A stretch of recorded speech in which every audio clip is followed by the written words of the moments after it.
back, everybody, to the creations of Gildmoor. It's been a time. You guys had a lot going on last session, so I'm gonna run through the recap as we jump into today's session. So last time, in an attempt to outpace the Red Dragon, Cecilia, you ordered the ship crew to go as fast as they could, despite the risk of the lithium-fueled engines overheating and erupting as a result. Nev, you were assisting with the mechanics while the others watched out for the dragon, and you quickly realized that that dragon was coming for you. Landing near your ship and wrapping its body around it, the dragon introduced itself, or declared itself, as the fabled Najan the Molten Queen, and demanded that you all hand over treasure, claiming the ship as its prize. Cecilia noticed there was something off about the dragon, too young to be the true Najan, but went along with the charade and told the crew to gather the precious items that they carried. Meanwhile, Nev, you took a picture of the dragon with your camera and became the target of interest. Najan was enraptured with your camera and how it worked, and ended up claiming it as a prize, declaring it to be a useful way to spread the word of their new reign of terror. And that is when you all jumped in at the chance to offer marketing advice to Najan, and to coerce Najan into gaining followers through acts of kindness instead of fear. With a nat 20 on an evil red dragon, Najan was touched by Viz's words, and eventually agreed to let the ship go in her first act of kindness. As the dragon flew away with Nev's camera, you guys watched the dragon scales slowly and glint the usual fiery color, on the tail just a soft coppery hue, and you wonder what kind of long-term effects something like that might have. Y'all were shook that you were actually able to do that, and spent the rest of your time on board solving a puzzle and watching the scenery, getting along with one another, as you slowly approached the capital city of Westover. Rhett, you felt your gun kind of start to grow warm on one of those days, and that's when Bounty appeared to you and told you that it was time, and that Bounty was giving you a mission. He handed you a strange tiger's eye stone he managed to steal from Clothy, hinting that there are more when Rhett finds the number on the back. As he departed, he warned you that the growing activities of the Hollow Pantheon might make things a bit mad. Just as Rhett kind of left the room, you were stopped by Ginny, who overheard the conversation and witnessed you talking to Bounty. She demanded an explanation on what is happening and what the Solar Condors wanted with her cousin, Bishop. You managed to avoid telling her Bishop sent him and Aurora on the mission, saying that you're taking orders and that the Solar Condors mean no harm. Angered, Ginny takes the answer and storms off, clearly not fully through with it. Cecilia, you took an opportunity to raid Ginny's bags, taking an opportunity to dig through her things and see what you could find. In it, you found, within her personal possessions, a series of picture frames, little tiny pictures that seemed to fit into some kind of small thing, and shifted through them, noting and taking note of the people that were inside. And you also got a good look at Bridget's spellbook, which contained a much larger number of necromantic spells than you were expecting. The next day, you passed over Westover, and as you were passing through and heading to the airport of the airship dock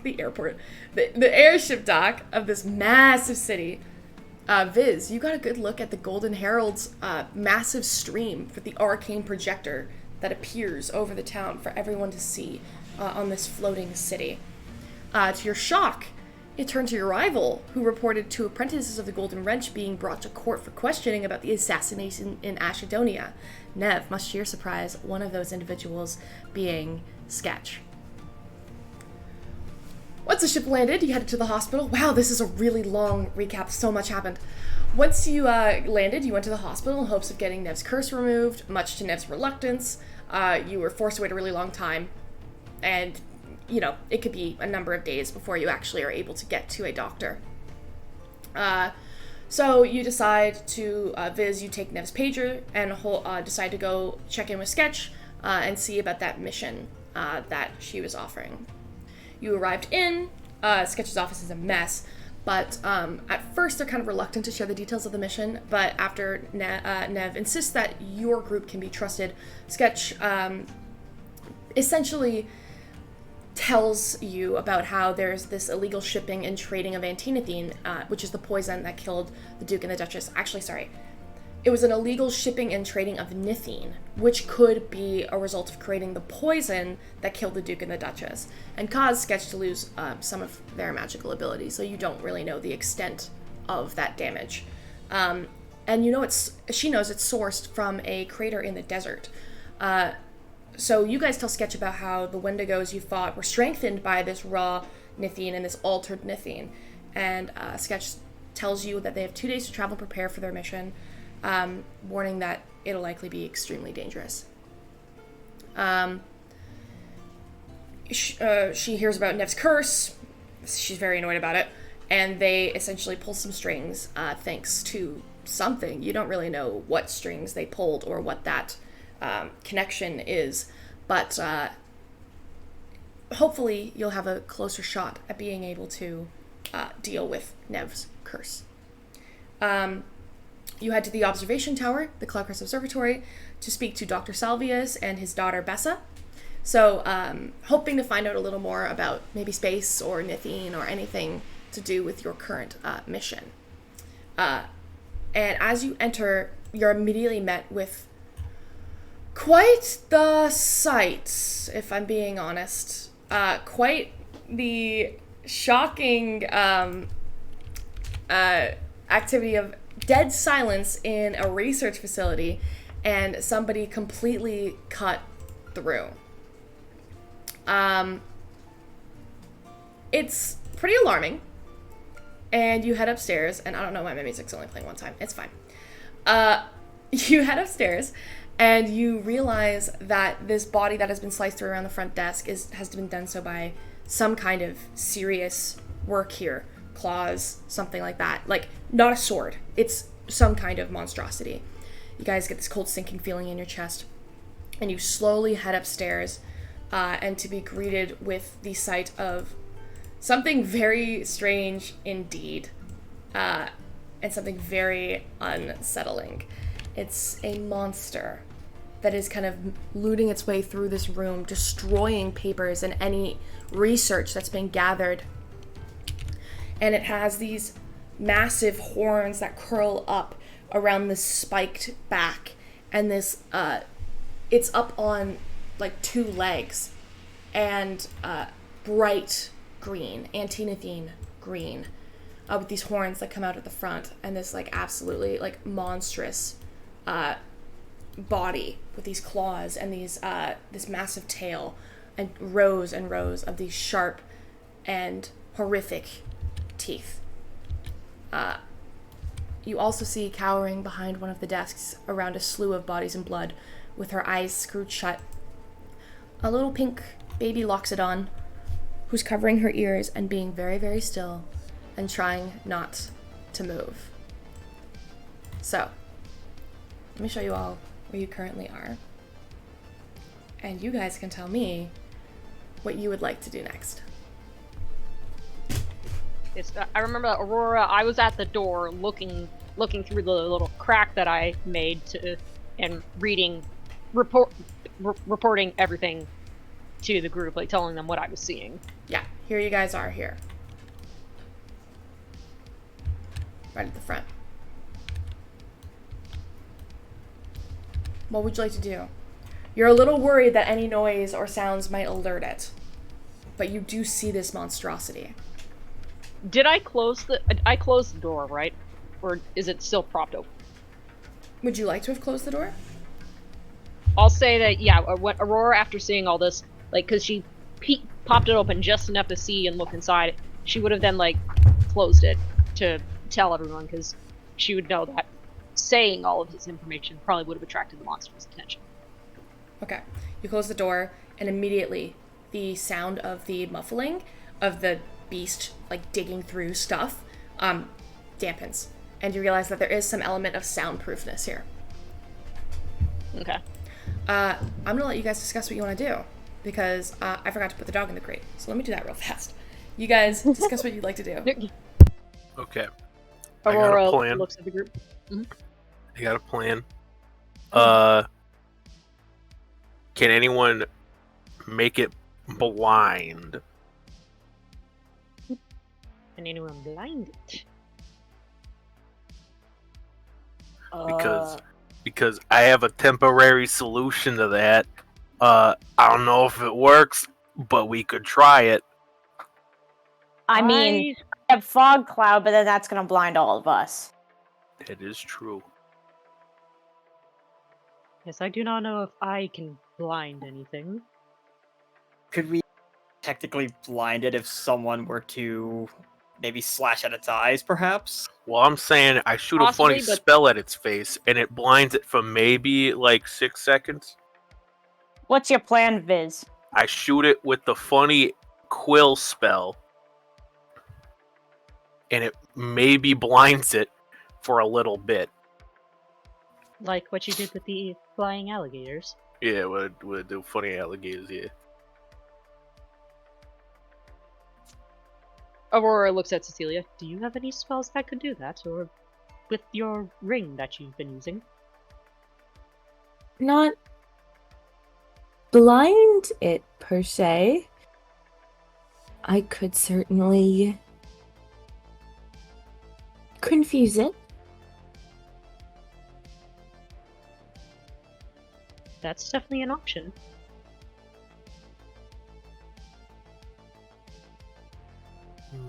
I could always jump in very fast. I know how to jump in and out. I can shoot it in the Somebody eyes. needs to go. That's all I got. Yes, and I could certainly try to act as a distraction, though I do not know how long I would last.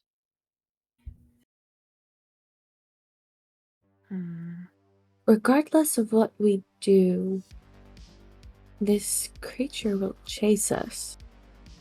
Yes. So what is the goal? Is it to distract it and run?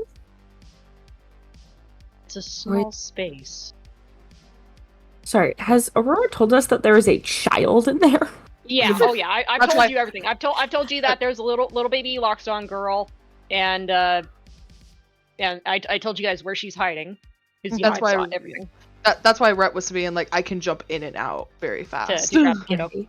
Yeah. So is the goal to distract it long enough to get the child in and out, and then but we hold it I off would say- long enough for help? I would say that is definitely a good start. Get the child out and hold it off. Whether we run or fight, I think we could figure that out after we get the kid out. Viz, can Yes, you it's- still go invisible with your little lute Yeah. guitar thing? Yeah. I'd say Viz goes invisible, waits right up against the wall, so then and then we make some loud noise, distract it, get it out of the room, and then while we're dealing with that, Viz, you go get the kid. Okay. That's a good plan. My only concern is this is a small hallway and set of stairs. Yes, and this thing is clearly fast and very powerful. Then how is Viz going to get out with the kid? I think Depending on it's where we're Are there noisy. any Fuck. windows inside the observatory? Shex, what did I see when I looked into the observatory room? There are windows. There's one here. It's sealed though. See how they're kind of sealed up? Yeah. Okay. They're not back here. openable. They're not openable, really. Okay. Or you would have to figure out how to open them at the very least. Okay, Aurora shakes her. Oh, sorry. Coraline is going to walk over to who is up close. Aurora is. Walks up to Aurora, taps you on the shoulder, and is going to give you Bull's Endurance. Oh. Or Bear's Endurance, sorry. Okay. And is going to roll for some temporary hit points. I dropped those and didn't roll them in my tray, so I'm going to roll them again. You Well, get that 9 temporary happens. hit points. Oh, Well, thank that happens, I'm going to cast False Life on myself to gain some temporary hit points. Because if y'all don't remember, last session, Sketch Yeah. electrocuted me, and I Oh, lost 10 right. hit points. So, You'll be little zappy fine. zappy. You'll be fine. So you're pretty tanky, though. I would say if you wanted to, you could have had a short rest. You guys were doing It's nothing fine. for a good period of time. okay. So Maybe still do false life, because that's going to be a good safety net. yeah. So short rest. How much do I gain back from that? However many hit dice you want to use. Yeah, you gotta use hit dice for that. Aurora will look at Coral and go, thank you. Alright. So, what do we do? How do we make this noise if you... How? For your plan, Nev, do we run down and Viz, you open the door while invisible and make a sound and quickly So- get out of the way? So what I think happens is Viz is already invisible. You go all the way against the wall. So then when this thing passes you, it's not gonna hit directly into you. It chases us down the stairs, down the hallway.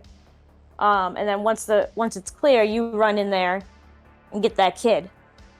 I would say it'd be best if we were already down there, because this creature will easily intercept us in the hallway.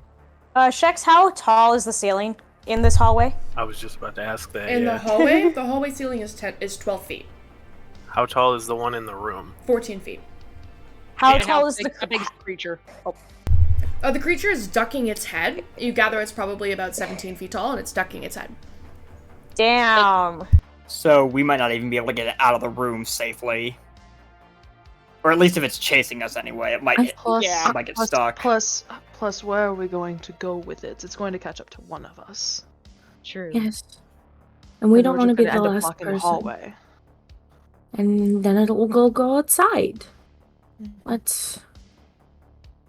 I think if we can somehow distract it long enough for anybody to get the child out the door, that is our best option. All of you kind of duck to the side really quickly because you see the creature kind of like boom, boom, moves to the other side and begins to start shredding notes right here.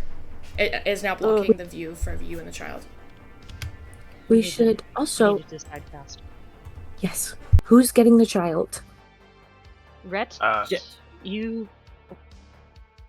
I have a quick ruling question I want to ask Shex first before I potentially have Mirabelle pipe in on this.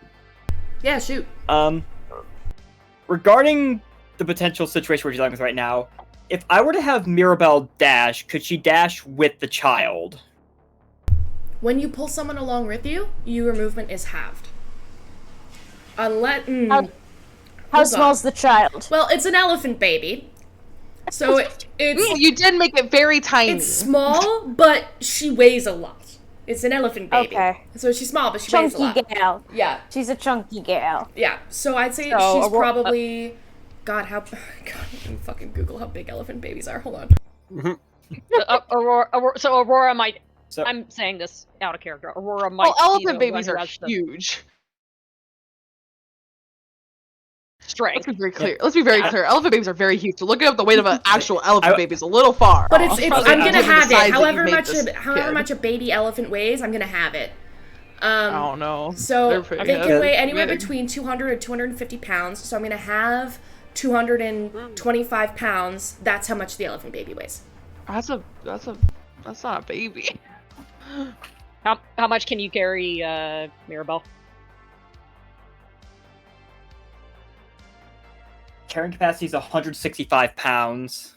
My carrying capacity is 240 pounds. I was mostly asking because considering I can dash as a bonus action and I think I have the highest stealth, Mirabelle might be the fastest to be able to get in, get the child, and get out. The elephant baby weighs 112 pounds. So I would allow you to throw the elephant baby over your shoulder. Picking up the elephant baby and putting her safely on your shoulders or in your arms is going to be an action. Because it's not interacting with an object, it's interacting with a creature who could be resistant. You don't know. Fair. Which Mirabelle might actually be best option in that scenario then, because I can dash as a bonus action because of Rogue. Okay. So Mirabelle getting the child might be the best option here, while everyone else figures out a way to... While we distract. That's a fair plan. I don't mind I that. still think for extra precaution, Mirabelle should be invisible. Mm-hmm. I mean, the problem with that is, one, the child might be freaked out more if... That's fair. Yeah, if the invisible person scoops her up. And two, the moment child is in hand, then that's a way for the creature to at least see where Mirabelle is. Yeah. So maybe the invisibility as part of a potential distraction could be the smarter option there. So you sneak in, wait for us to get its attention and get it the hell out, or I could cast fog clouds, so then you can hide under the that cover. Can all of you And make then a stealth check, please? God damn it! Oh man, we are taking too long. You can take as long as you want, but the creature is now standing in view of the door, and it's a skinny hallway. So you can see if you look at it. I'm just using logic here. You said stealth check. Yeah, make a stealth check. 21. 15. Dirty 20. Okay. 25. I rolled a natural 4. It's fine. Don't even worry about it. Don't even worry about it. Fucking Aiden dice. Right. Don't even worry about it. Okay. That is Aiden. That is such an Aiden roll. Fucking perception right there. Yeah, that's an Aiden dice right there. Coraline kind of holds her hands together, and you see magic beginning cast. I am gonna butcher this accent, but I'm gonna give it a try. Are we fighting this thing? Because if we are, I'm gonna cast a spell to get us started. Just to help us. That was actually really good. I got a question. Good. I got a real quick question. Mm-hmm. Is the floor or the ceiling metal? Lava. Yes. Oh. I know what you're thinking. Oh. I like if you're thinking of heat metal, that is certainly an option, but you don't know what it's going to do to the structure of the building. Do it beneath its feet, falls through the floor. Let's just see what happens. Please yell the floor is lava. Please yell the floor is lava. It looks to be like 8-inch thick metal. So you can heat metal, but it might take a minute if you want it to, be fast enough that it kind of drops the thing underneath you. It might be kind of difficult. But you can try. That is true. You can certainly try. That is an option. Hey, I'm just throwing that out there. Aurora thinks for a moment. That is certainly an idea. We better decide something fast. Okay. So Mirabelle's gonna go in, swoop the kid up. We need a distraction. Distraction. Hold on. Oh no. Oh no. Viz has a funny wand. Oh no. It's the Wand of Wondrous Sounds. Oh god. Oh shit. I rolled bugger. 2d12. So wait, you have someone a what? You have a what? Remember you said we all get like a funny common magic item. Yeah. Yeah, and it was the Wand of Wondrous Sounds. Okay, let me look at the item. Oh, we do? I didn't know that we could do that. Just makes random Brett noises. Brett has a nice little earring. That's how I got mine. Like one little common, that's not going to affect too much. Yeah, Mirabelle's is her prosthetic limb. Mine's is Parappa the Snapper. Okay, I see this. Yeah, okay, fair. Yeah, funny, wacky sound. Alright, I mean, yeah, I have this funny wand that makes random noises. I cannot guarantee what noise it will be, but a noise will play for a distraction so it gets over to a corner or something. Please be a fart.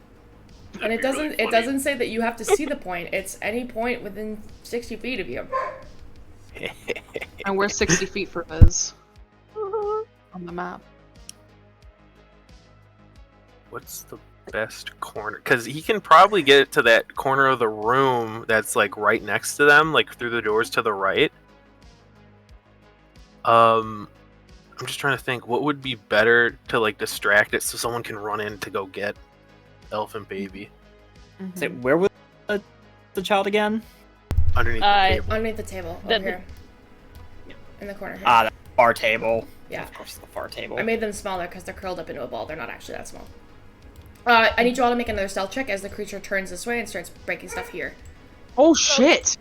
Bugger. This one is going to be a higher DC because it's like getting close to you guys. Guys, we gotta do something. 18. Uh-oh.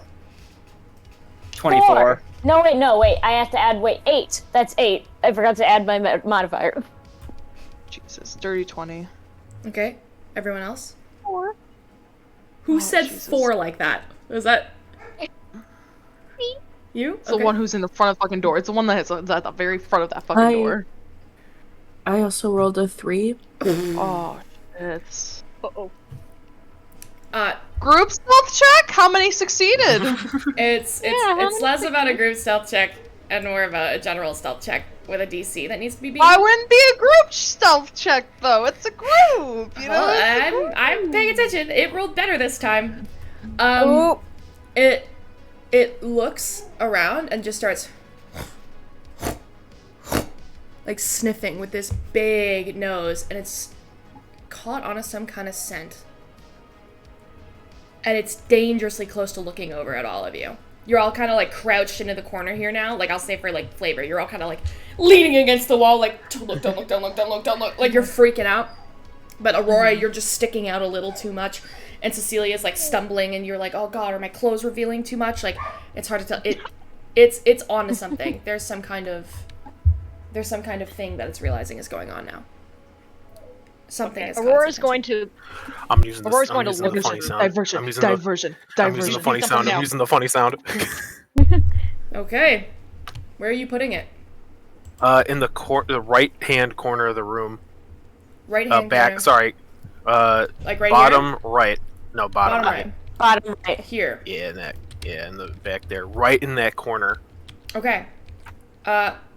You're kind of guessing because you can't like see it, so you're kind of guessing where it's gonna go. So what I'm gonna have you do is, okay, go ahead and roll 2d12. Okay. You have to run one at a time. A howling wolf noise is heard from the beast in the room. You hear, all of a sudden, you all hear, and the beast kind of. You could hear like the noise it's making as it turns its head completely and begins to look in this direction. I need you to make a straight deception check. You are not adding your modifier because you're not doing this. It's something else. Okay. 19. Oh. Come on. Come on. Steps over here and starts flipping tables and like slashing through stuff looking for the source of the sound. What are you all doing? All right, It's if we your want to do time, something, do Mirabelle. fucking now. Do it now. Yeah, just run, just run. We just shoved Mirabelle out. I'm joking. Open the door. Open the door. And I guess the rest of us, do we run down the stairs? I don't know. I don't think we're starting with Mirabelle first because if we run, then we don't know if Mirabelle's gonna make it. We have to make sure that That's true. Mirabelle can stealth it first. Because Yeah, if then she also- can't, then we run in. What are y'all doing? Yeah. What are y'all doing? Yeah, Mirabelle's going. Mirabelle's going. Mirabelle's going? She's stealthing. She's gonna stealth. She's All gonna right, stealth. Mirabelle, you begin to rush inside. Are you going invisible or are you just being yourself? I'm just being myself. Okay. You rush inside the room. Roll a stealth check.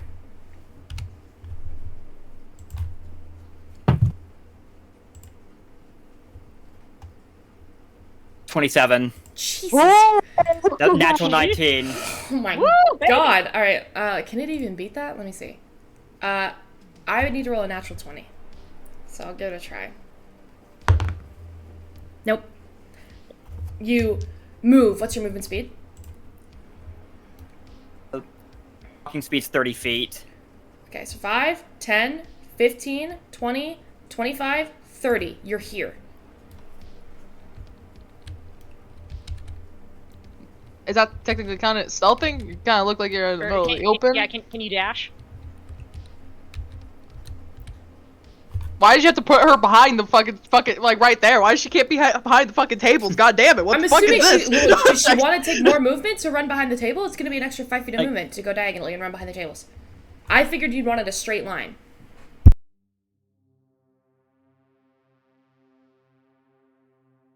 Plus, you could just hippity hop over the tables if need be. I think Mirabelle would kind of go the other way, kind of just using the tables as cover if need be, in case the thing starts looking in this direction again. Okay, we'll do a different count then.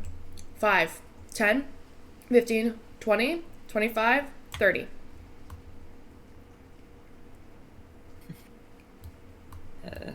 Creature's still looking over there. Yeah, is this your turn? Oh, we're treating this as turns. Yes. We're treating this as a turn. It rolled a perception, it didn't see you. It's spending its turn ripping apart these tables to try and, like, find out what's going on here. I guess in that case, if I could dash as a bonus action, then try to get closer to where the baby is. Okay. 5, 10, 15, 20, 25. You're there. You have 5 more feet of movement. The baby's cowering under the table. Its eyes are closed. She doesn't even see you. You actually see as you get closer. She's wearing a little, like it's like a t-shirt almost style, like tunic, with like this star and the moon, the 2 moons, Polium and Leora, and the stars up in the sky. And it says, the shirt says, is this too much? The shirt says, Daddy's Special Star on it. Jesus Christ. Oh my god. Oh my god. Since I have 5 feet of movement left, is there any chance I could use that last 5 feet to kind of duck under the table with her in case the thing starts looking around again? Or is there not enough space under there? It's tight. Roll an acrobatics check.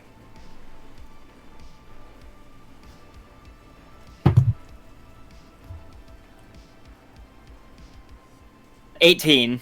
18. You weasel your way in there. I'm just gonna put you on it because, like, I don't know what else oh, jeez. I can't even... Can I grab your mini now? Whoa, weird. I'm gonna have to kill your mini. Hold on, sorry.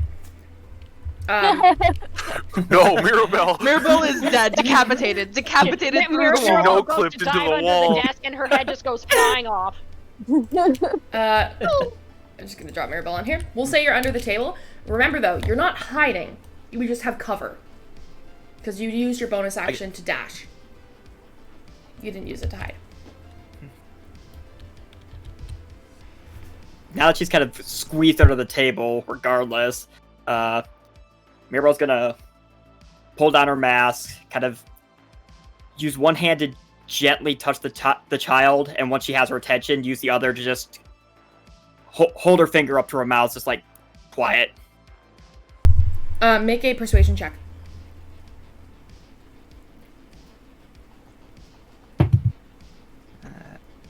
18. 18? Her little eyes, they're like this like pale gray color. They're wide with fear, and you can see that there's like tears like forming down like the sides of her eyes and like down like her little nose that kind of like comes forward like a trunk. And she uses her trunk to kind of like wrap it around your hand and like lean into you and like cover her body. Oh. I'm going to get you Sorry. out of here, little one. Oh. Yep. Mirabelle just kind of leaning close. She I'm going to doesn't. get you out of here, little one. She doesn't say anything. She kind of just like leans into you. Okay. The rest of you. What are I you guess. doing? Actually, real quick, since I technically still have my action, could I use that to kind of hide while I'm under here? You do still have an action. Because I use dash as a bonus action. Yep, you do still have an action. Crazy that all happened in 6 seconds. Make a stealth check. Sorry, what was that? Make a stealth check.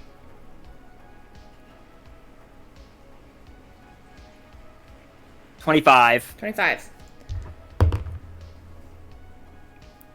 Rogues, baby. And alright. You feel pretty confident that you are hidden. The rest of you, are you doing anything?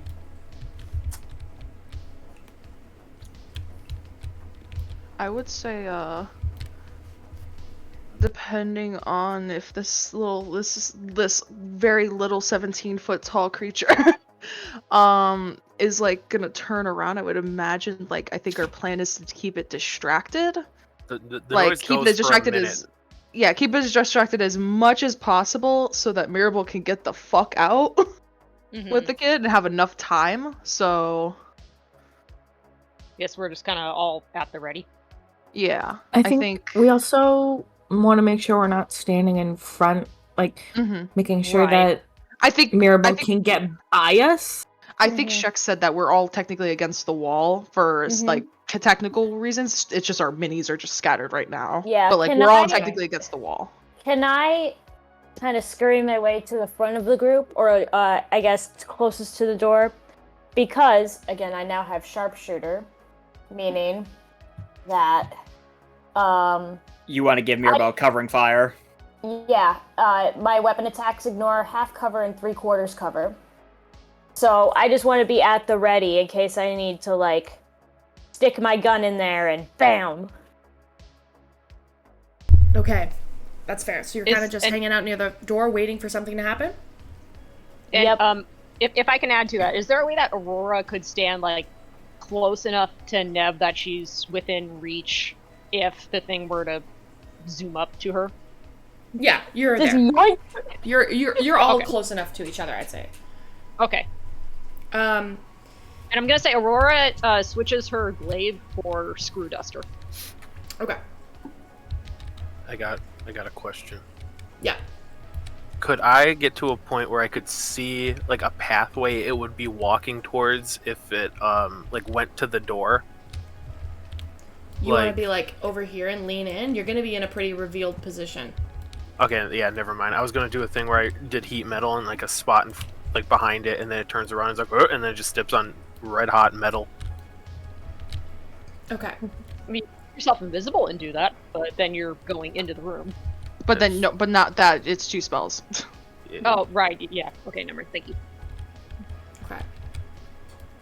The beast roars. You hear that like sound in the back of its throat, and it makes this like sound that kind of Kara sends like upwards, and it stands on the table and holds out its arms. You can see it's very frustrated. It doesn't know what's going on, and out of that frustration, let me actually just take a look at it. What would it do in this moment?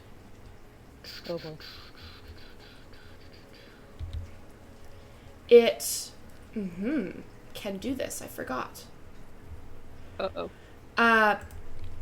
You feel it put its hands on the ground, and then there's this whoosh wave. Actually, it's smarter than that. It's going to stand here and do it. It sends out a wave. 30 feet around itself. Oh, shit. Uh-oh. Actually, AO, hold on. 5, 10, 15, 20, 25, 30. So 6 tiles. Yeah, that's the whole space. Crap. As everything magical on all of you lights up. As soon as this happens, I shoot it. Okay. You're We are going to roll for initiative. Fuck. Would you rather it go towards Mirabel and the child? Well, So does Mirabel we're have gonna roll for anything magical initiative. on her? So I feel we have more magic on our side. I suddenly feel super sick, so I want you guys to discuss your plans. I have to quickly run to the bathroom. Give me a second. Okay. Uh-oh. I say Okay. Mirabel does have 2 magical items. Oh, Yeah, you're, but- you're gonna yeah, light up like a Christmas. Yeah, Well, There's Mirabel would be an easy target then, because Mirabel's right there. I was gonna say, Yeah. because Mirabel's got her dagger of venom, and she's still holding on to one of the potions of greater healing. Oh, And- okay. And I guess since it is classified as her common magical item, I guess her prosthetic arm would technically count too. Bugger. Mm-hmm. Okay, well then I guess fire away, but first we do initiative. Oh, yeah. No, we're doing initiative. Yeah, she So probably did wait till- someone open the door? I'm Yeah, assuming that would be great. I'm assuming the door was opened since No one Mirabel went Yeah, into no one the mentioned room. closing it. No one mentioned closing it after we pushed Mirabel out. I think we Yeah. left it slightly ajar for her to get through. Nev's just blasting through the glass. Nev just shooting through the door like that. Wouldn't be the first time. Mm. Nev is a loose cannon in every sense of the word. I'd say depending on how initiative goes, I think I could still dash with her out of the room just from where this thing is currently standing, depending on how initiative goes. Mm-hmm. If I go high enough, I could probably get out of the room quickly, and then you guys could go in and cover me. If I go low enough, maybe you could draw its attention. Logistically, guys, if you think about it, like, if we really think about it, if we're going to a fight where we're gonna just, like, try and fucking take this thing down, okay? If that's how we're gonna go about this, I think the best bet is to keep it still so we can do this heat metal trick. I think the heat like, keep it, like, circle it! Circle it! Surround it! Beat him up! Bully him! Kick him! Yeah. The one thing... Go ahead. I was gonna say, I don't think we can run. Yeah, this shit is 17 feet tall. Its movement has got to be like 45 feet. Yeah, I get the feeling this thing is big and insanely fast. You're starting to say... The thing I was going to note, depending on how this all plays out, you guys might have to last a couple turns without Mirabelle, because her focus right now would be getting out of the room and preferably out of the observatory with the child before she even tries to jump into the fight. Yeah. Our goal, guys, not only is to fight this thing, we need to keep its eyes away from her. We need to be we cannot be anywhere near, I think, Mirabelle, because if we're anywhere near, it's gonna, like, if it has an area effect, it's gonna affect them. You know what I mean? And we gotta try and be on opposites. Yeah. We have to get away from the door. Mm-hmm. Like, all of us have to be on inside that room. Yeah. I think if Mirabelle can get out of the room, you guys go in and get its attention. I think maybe, depending on how many feet I need to get, like, in and out of the observatory as a whole from there, I think maybe 1 or 2 rounds without Mirabelle would be enough to buy her time to get the kid out of there and get something done to this thing before she can hop back in. How thick are the windows? Unless you're... they're sealed up. They're sealed. Maybe you can... So we have to figure out how to open them.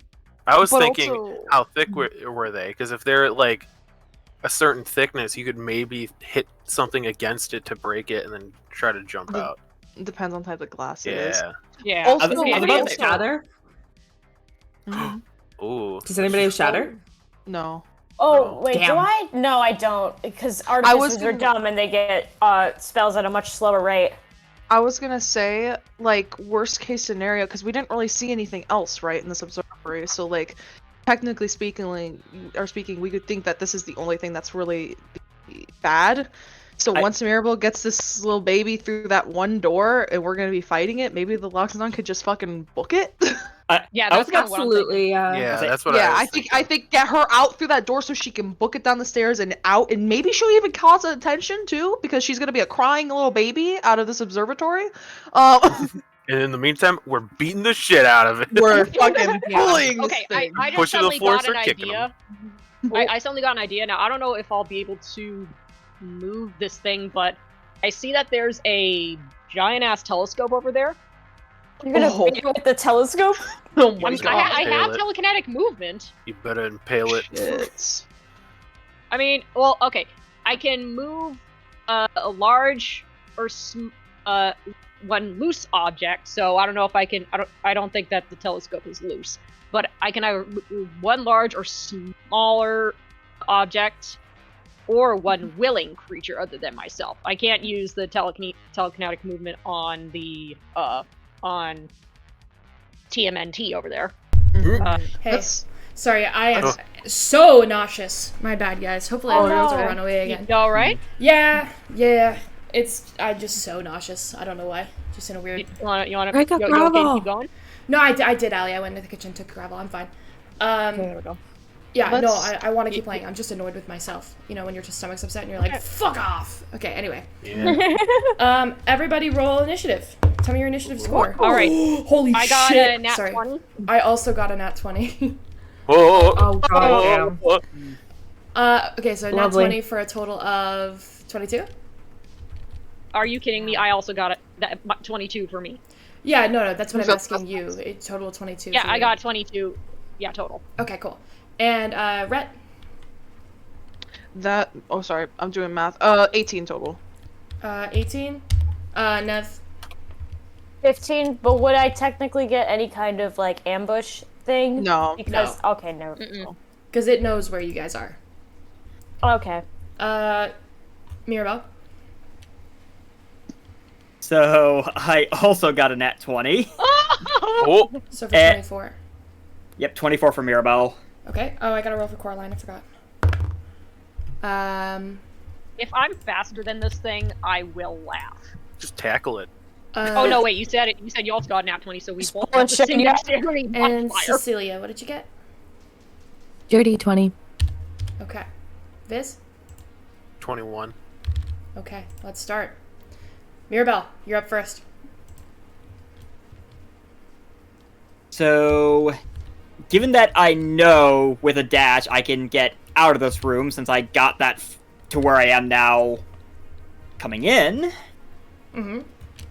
Mirabelle's gonna kind of scoop the child up in her arms and then kind of taking the long way around the tables to avoid to stay out of this thing's reach. She's dashing for the door Okay. as a bonus action. 5, 10, 15, 20, 25, 30, 35, 40, 45, 50, 55, 60, and you're through the door.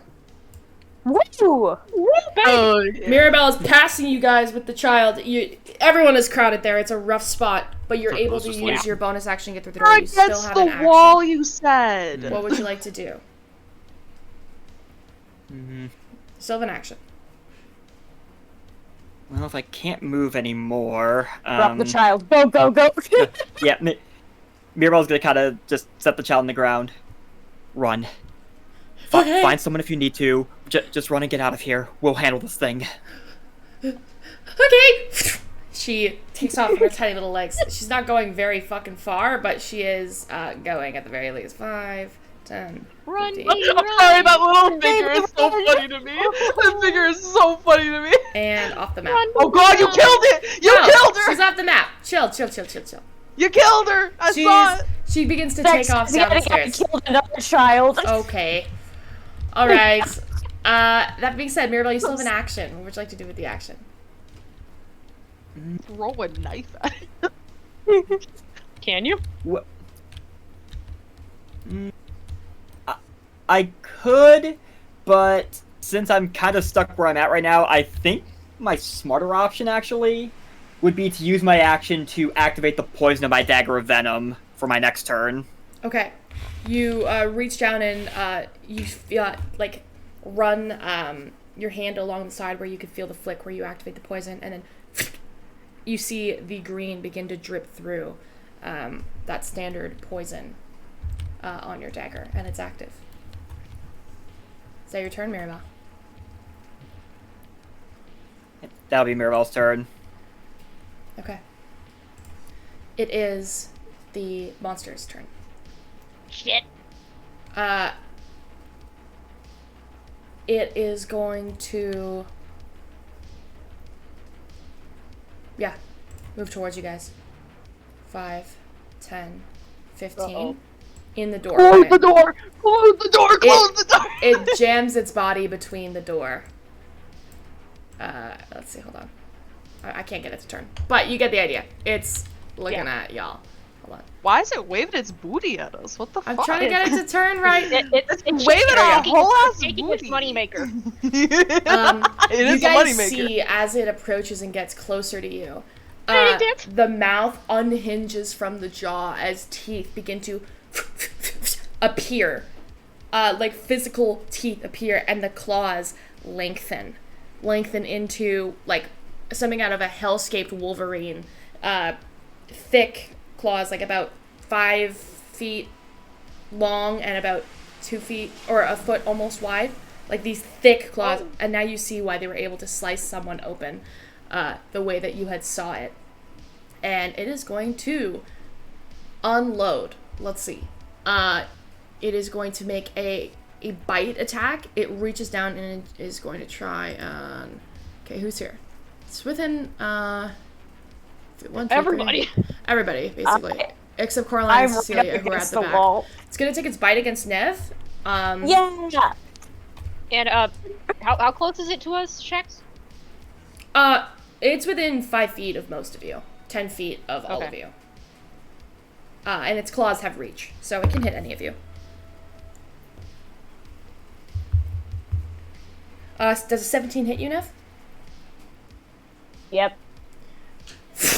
the teeth come down as you see them appear, and it begins to bite and chomp down. We'll see how much damage this does, alright?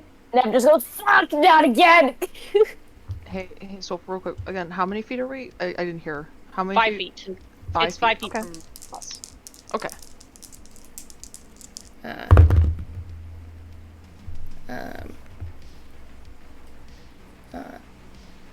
13 points of piercing damage. Damn. Sentinel. Oh, Okay, go ahead and make your attack roll. do I still take that 13? Yeah, you take that 13, and you also take 2 points of force damage as you feel Antinethine drop from its mouth onto your skin. Oh, shit. That is a... Okay, so I'm using Screw Duster. That is a 21 to hit. 21 hits. Okay. And this is with 2 hands. Okay. Oh, that was I keep kinda thinking sad. Screw Duster is a gun, and it's not. It's because Spirit Duster is a gun. Yeah. Okay, that's 8 points of damage. 8 points of damage? What kind of Yep. damage? Piercing damage. Piercing damage, okay. You slash. Slash? I kind of like stab. Oh, Yes, well, yes, you take stab the and trident- slap. You take the it reaches trident that and you nab I stab stab. down. You stab the trident, and it does pierce the side. You hear the as it begins to like feel like the presence of being hit, something that it has not experienced yet today. And turns to you for its second attack, and is going to slash you with its claws.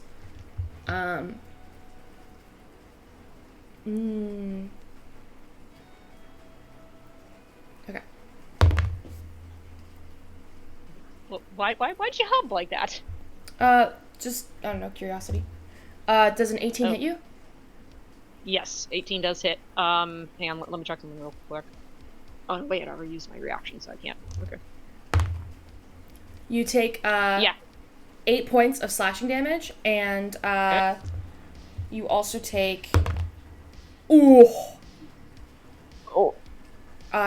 points of force damage as the Antinethine Jesus. drips onto you from Well, it's its a good thing claws. that I had that temporary health points.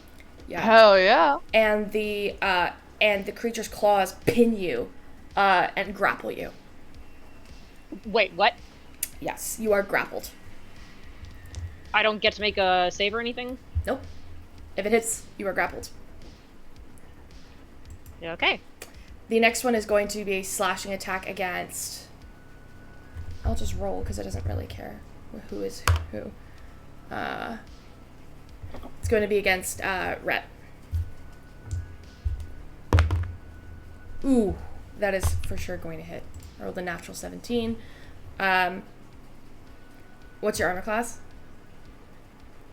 15, but how big of a hit was it? Like, it's 17 plus, I guess? It's 25 to hit. Yeah, no. Yeah, that's hitting me. Okay. You take 3 points of piercing damage. Slashing damage as it slashes. Oh, sorry, no, not 3. 7 points of slashing damage. I forgot to add the modifier. You take 7 points of slashing damage, and let me roll for force damage. 4 points of force damage, and you are also grappled. So the claws pin you both to the ground as the teeth are hovering over Nev, already having done some serious damage. And that is its turn. Aurora, you are next, and I need you to make a wisdom saving throw A wisdom saving throw? at the start of your turn. At the start of my turn. Oh, Mhm. okay. Natural 20, baby. You are For a fine. total of 22. Don't worry about Oh, it. fuck. What would you like to do on your turn? Okay, so I'm going to use Starlight Step to poof out of the grapple, and I want to get about as far as 30 feet can carry me into the room. Okay. 5, 10, 15, 20, 25, 30. Okay. Okay, I've got a very dumb technical question. Mhm. I noticed that there's a telescope at the far end of the room. Mm-hmm. Lincoln, get your paws out of my dice. I'm going to hazard a guess that is secured to the floor. It doesn't look like it's loose, right? Yeah, it is, at the moment, what looks to be, like, completely secured to the floor, and actually the floor itself has been built around it. Okay. Those two... Okay, and you said the windows, all of them are sealed shut. Like, we cannot, or we can see outside of them. You can see outside of them. It's just thick glass. You don't know how hard it would have to be smashed to be broken. I could not use my telekinetic movement to break the glass, could I? Can you read me the description of it? You can move an object or a creature with your mind. As an action, you target one loose object that is large or smaller, or one willing creature other than yourself. If you can see the target and it is within 30 feet of you, you can move it up to 30 feet to an unoccupied space you can see. Alternatively, if it is a tiny object, you can move it from your hand. Either way, you can move the target horizontally, vertically, or both. You're not sure. You can certainly try. What do you guys think? Chuck a desk at it or try to break a window open?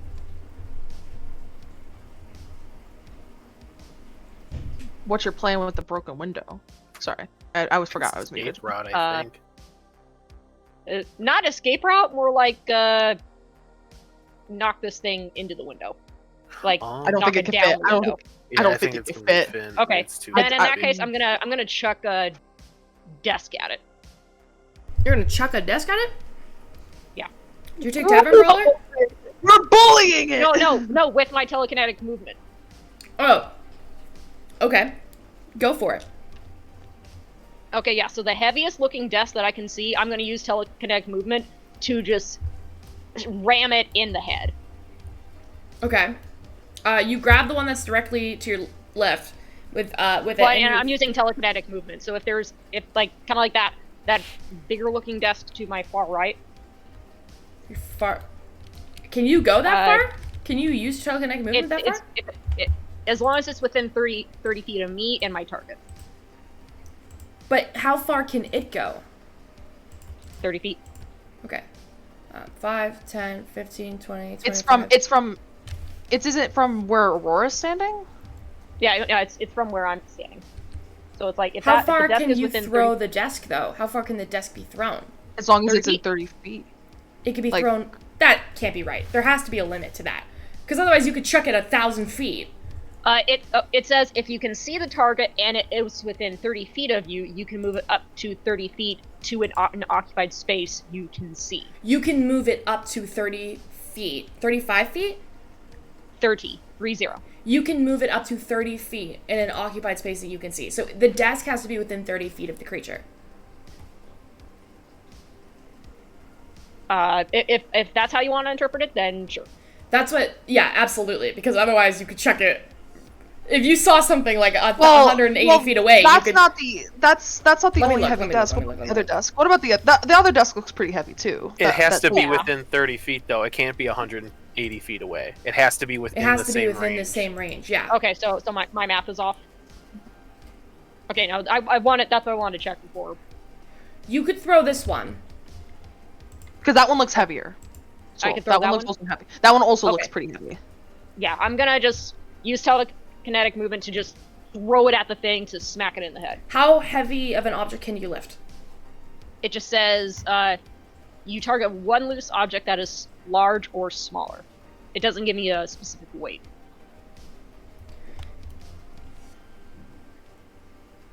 The trick there is It has loose. to be a loose object. Yeah, the trick there is loose. That's what I'm looking at right now. Given that floor type, I would have assumed nothing can be like stapled to this floor. That's Yeah, not I mean, true, 'cause except this for is, the the telescope is telescope I wanted, welded yeah. to the floor. So some of these objects are welded to the floor. My assumption is the metal ones are. I'm just trying to look at the material of this. Because you can see there's lots of That's notes and one. shit you can't see here too, right? Like notes that have been shredded and destroyed. So some of these are aspects. These desks, by the way, I just can't put them on angles and stuff, but they're tossed in a jar as well. Make a make a roll using your spell casting attack modifier. I don't have one. She's a fighter. Remember that this is a thing that's with her. Yeah. So this is my. Do you want me to use my intelligence modifier? Yes. Okay, so roll a d20 with intelligence modifier. Yeah, because this is a 1,000-pound object. Okay. That's 4 plus 3, so 7. 7. Looking at this object, you're not sure that you'll be able to fling it the way you want to fling it. Because this is kind of like the catapult spell, right? You're using it to throw it at it and, do damage. That is a pretty heavy thing to try and lift with your mind. Just sizing it up, you're not sure if you'll be able to do it. Damn it. Is there anything else that's loose but heavy that I could quickly see that I can chuck at it? Well, the desks are heavy. The desks are 150 pounds Okay, each. I'm just gonna pick up just one of those desks. I know you said they're technically supposed to be askew. Just pick up one and just basically just full on slam it down on its head WWA style. Sure. And can you use telekinetic shove to make an attack roll?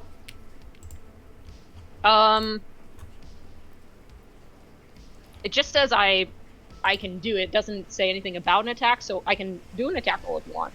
Okay. I'd imagine it's probably the damage would probably just be based on the material and weight or something of it. Let me look. What is this feature? Is this a feature or is this a ability? This is a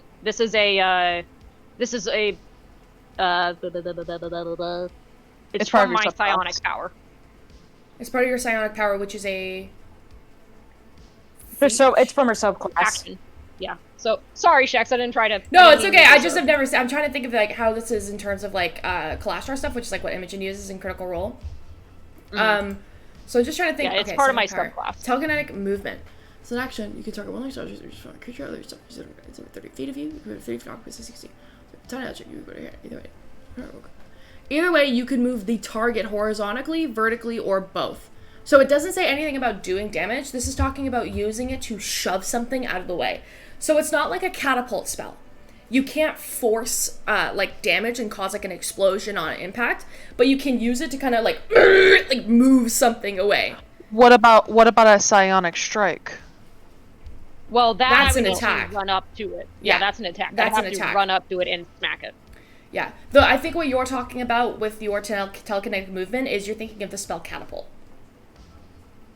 By all accounts. So if you want to use the table to move the creature, what if you just picked up the thing and dropped it on top of it? No, that's not how that works. Because it's not Aurora is an all-knowing telekinesis. You're not using the telekinesis spell. This is specifically to shove something. Do you know what I mean? Yeah, it's I want to pick up the thing, hold it over its head, drop it on its head. Yeah, that would be a different purpose for what you're talking about. I'm gonna rule that this is specifically for movement, which you can use, and you could move the creature, but you can't use it to use a catapult spell essentially. I can move the creature. You can move the creature. Yeah, it's telekinetic movement. You can move the creature. It's smaller than large. You move an object or a creature with your mind. As an action, you target one loose object that is larger or smaller, or one willing creature other than yourself. If you see the target and it's within 30 feet, this would have to be a willing creature. This is specifically a utility ability. It's not meant to be used in combat. So I definitely cannot use telekinetic movement like I was hoping to smack the thing with something. No, that would be a different kind of telekinesis. Damn, that was my plan. Oh,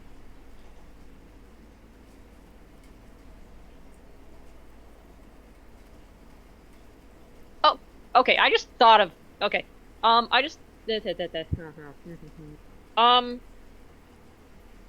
sorry. I'm taking up the. It's okay. I didn't understand what this ability was, but looking at it now, it's meant to be a feature. It's not meant to be a skill to use in combat. Do you know what I mean? Okay. Yeah, and if I set that precedent, it kind of makes catapult null and void. Do you know what I mean? Gotcha. All right. Okay, I have another very dumb question. Yes. Looking at the telescope, I know I keep going back to the telescope. Does it look like it can be turned into the room, like to face the room? Probably not, but what's the full axis of this thing? The full axis of its movement? Or the full axis of its, like... Can it do a 360? Can it do a 360? You are not sure, but there is a wheel that you see here. You don't know what that's for, though. You've never seen anything like this. You could run over it and see what it does. Shit, I feel like everything I think about isn't gonna work. You can absolutely play with the environment to your advantage, but you have to take into consideration that those kind of things do take time. And it's up to you whether it's worth the cost. Sometimes it absolutely fucking can be. This thing could shoot laser beams. You don't know. Okay, you know what? I'm just gonna have to, yeah, no, that's a dex,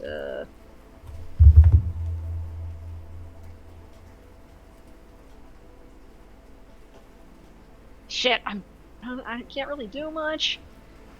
I'm just gonna throw a hand. Swolf, take your time. Just think about it. It's okay. Yeah, there's no You're rush. okay. Or I'm not. We're none of us just because we're quiet. Just because we're being patient. You're okay. You're all good. Just To be fair, I didn't know what your ability was. I had to like really look at it and read it and process it. So that was my bad. How far am I from the telescope? You Like, are. how many feet? You're 40 feet. If you're straight line in it.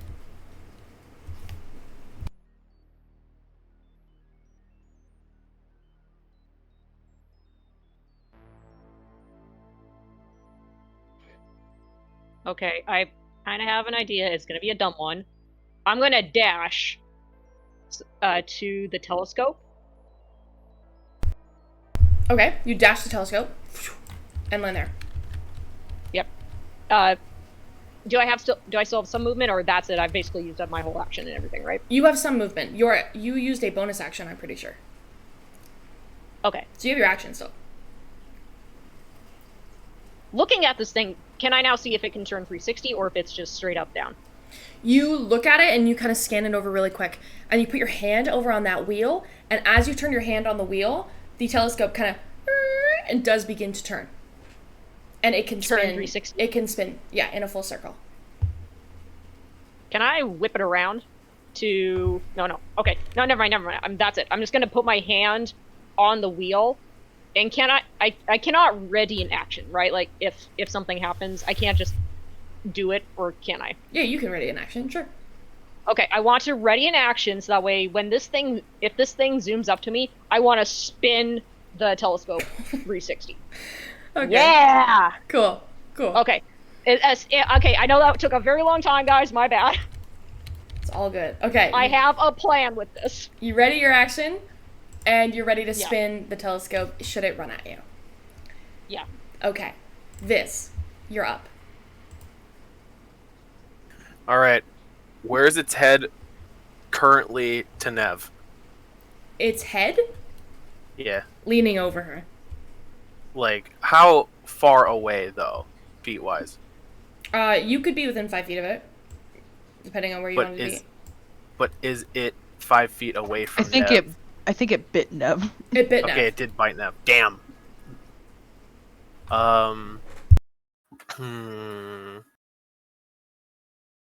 Hey, is the door metal? Like the door frame? is glass. The frame is metal. Damn.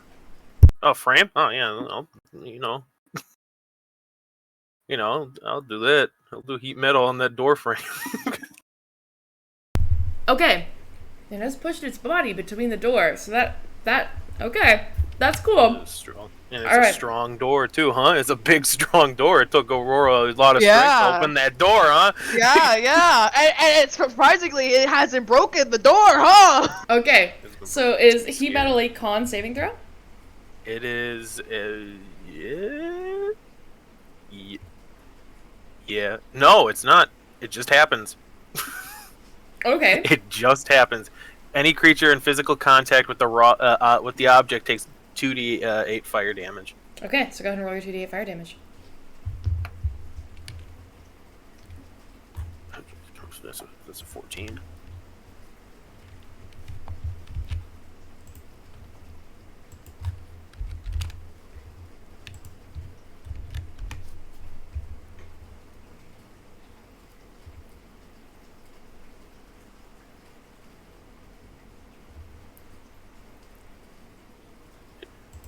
Did you say 14? What happened?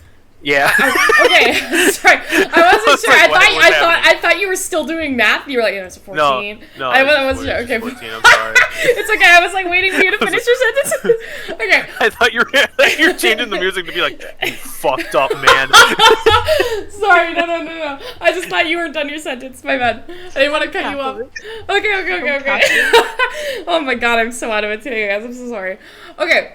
So the creature hanging onto it, you hear the sound of it like screech as it's unable to kind of correctly deal with the fact that it's holding on to this this atrocious sound. We're gonna see. Hold on, let me lower the soundboard volume. I'm gonna give it a try. Anything? Did y'all hear that? No, I No. didn't hear anything. I love that you prepped it. You prepped it this time, and then nothing. You lowered it too well. Oh, there it is. That's a There decent, it you know? is. I don't feel like I'm about to cry again. And Yeah. it hangs onto the My door, screen and it and then you hear the sound of it roaring. And it's a dragon. There we go. But it's fine. Nah, it's so bad. And Yeah. There we go. I believe it has to make a check to see if it lets go of the object. Well, let's see, because I think it's just it takes its turn. If a creature is holding or wearing the object, it takes damage from it. The creature must succeed a Constitution saving throw or drop the object if it can. If it doesn't drop the object, it has disadvantage on attack rolls, ability checks until the start of my next turn. Okay, this could be interesting. Let's see if it makes the con save. What's the spell save DC? There's none. It just says makes a con save. Yeah, but it's against your spell save. So what is your Oh, spell DC? My spell is 14. 14? Nope. That's a natural 6. It lets go, and the doors slam shut, which means it lets go of Rhett, who it had grappled. The doors slam shut, and there is now a glass pane between you guys and a snarling creature with Aurora on the other side. Did we just lock Aurora in the fucking room? It's concentration. Could I just be like, no, it's gone? You want to let go of the heat metal? You don't want the door to be hot?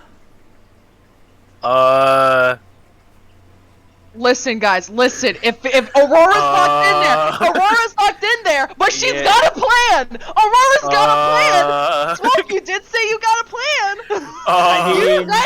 It's a setup. Okay, It's a setup. So either. Fucking room. It's a setup. It's a By good setup. the way, I need It's you to good make a setup. wisdom saving throw. Me? Yeah, because you're within Okay. 20 feet of the creature. No, Did I have to before? Nope, it's at the beginning of your turn. 18. 18, you're fine. Oh, it's the beginning of my turn. Okay.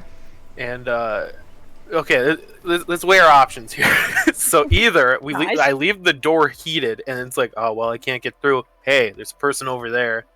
Oh, then I could just undo it when it goes to Aurora. Yeah, and Aurora, you know, it looks like you got something going on over there. It looks I like you're mean- ready for that creature to go to you. We could also just break the glass, because it's a glass door, it's just the frame that's metal. Yeah, it could think try to it's- break Yeah. the glass too. Oh, that's true. Also, keep in mind, anybody who needs line of sight can no longer see it. Yep. You can no longer see the creature? Oh yeah, it's fogged Probably glass, not, right? Like we only saw Yeah. the Yeah, it was- figure that of was- it, not Yeah. Damn it. Well, Is there a way for the door to not be closed? We still do damage? oh yeah, was Aurora holding it open, or was it just cracked open and then it slid its body in? The Yeah, wasn't it creature just was holding cracked? it open with its body. And then it's sliding doors, so the second the creature pulled back and let go, the doors slammed shut.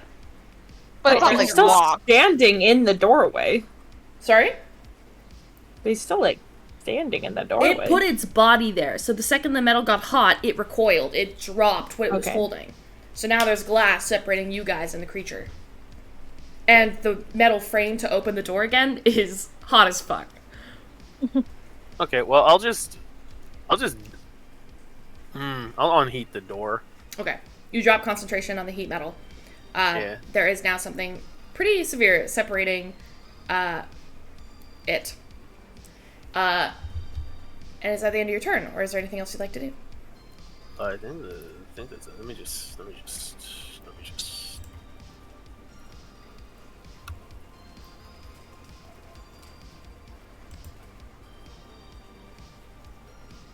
Yeah, I think that's. Oh yeah, That's a bonus action. Yeah, I'll do that. Who really needs it? Who's the strongest besides Aurora? Are you gonna cast a spell? No, it's Bardic Inspiration. Ah. Would it be Coraline? Why were you so mad? No, because I didn't want to be the. I'm like, tired of being the person who's like, you can't cast 2 spells in 1 turn. I hate being that person, so I just wanted to make sure. You know, if you it's could just physical break the strength, roll. I think it's Coraline. I have a high strength if I use a charge on my armor. But would that allow you to open the door if you did that? If Shex would let me. Are we trying to break open this door? We're just trying to open it to get through if, like, it moves away, and then we can try to get it.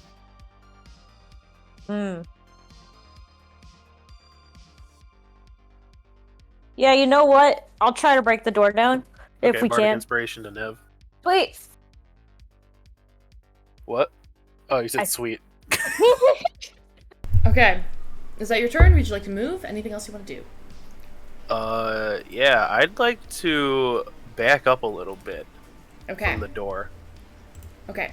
How far? To, like, the wall, maybe. Like here? Yeah. Okay. You back up. You're standing now at the back of the crew. You guys can still hear the sounds of the creature snarling and, like, getting ready to, like, do something about the fact that there's now a door between you all. And Cecilia, it is your turn. At the beginning of your turn, as you can hear the sounds of the creature growling, I need you to make a wisdom save. 11. That is a failure. Can you roll a d8 for me? Oh, shit. I could... Yeah. 1. 1. You are stunned. Oh, great. You are stunned and you are incapacitated, can't move, and can speak only falteringly. You automatically fail strength or dex saving throws, and attack rolls against you have advantage until the end of your next turn. Of the next turn. Cool. Yep, that's it. Alright. Coraline is up. What the hell? She'll cast Bless. That seems fair. How many creatures can get Bless? Aurora's temporary hit points are gone, but that's fine. They were gone anyway, I think. Yeah, they were taken out from that one hit. Let's give it to Rhett, Nev, and Mirabelle. You guys can add a d4 to attack rolls, ability checks, or saving throws. Or attack rolls or saving throws. Not ability checks. Attack rolls or saving throws before the spell ends. Make sure you remember that. For a bonus action, she's going to use her turn to step back a little bit. Oh, hold on. I gotta roll for her.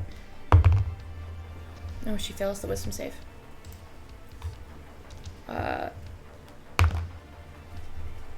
Which means...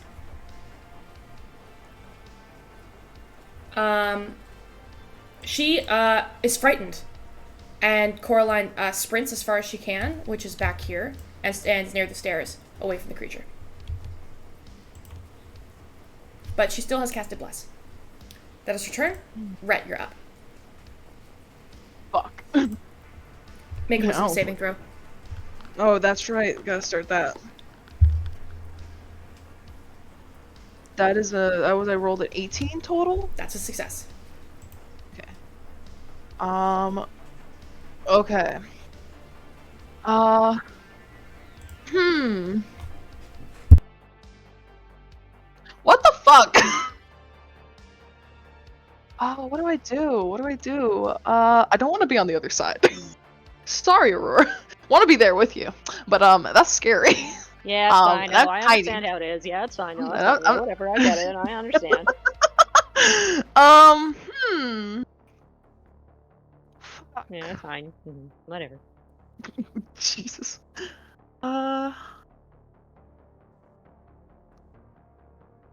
There's no way I can kind of get in. The door's shut again, right? That's right. That's where we're going. It's just the foggy glass. Yeah, the glass is slammed shut. I used my starlight to poof on in there, so. Yeah, I know. I'm thinking. I want to do so many things, and I don't know what to do. Cause like I could shoot while I'm inside, but like, oh no. That just feels like I'm gonna be first up, batter up.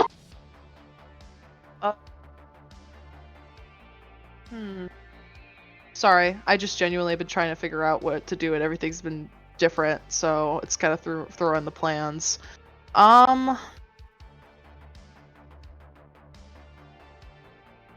Is this glass breakable? Like, or is it like really like tough glass because it's an observatory? It's like one of those fucking thick glasses. It's pretty thick, but none of you have tried to break it yet.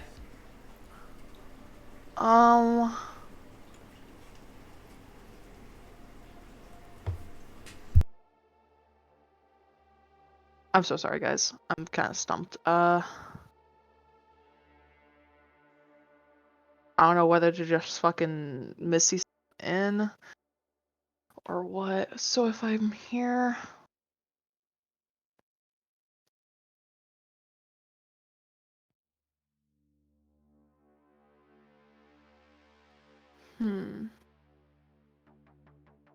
Could I technically Misty step in and run to where Aurora is? Yeah. You could Misty stab. Okay. It's have to be somewhere 30 you can feet, not see. 30 feet.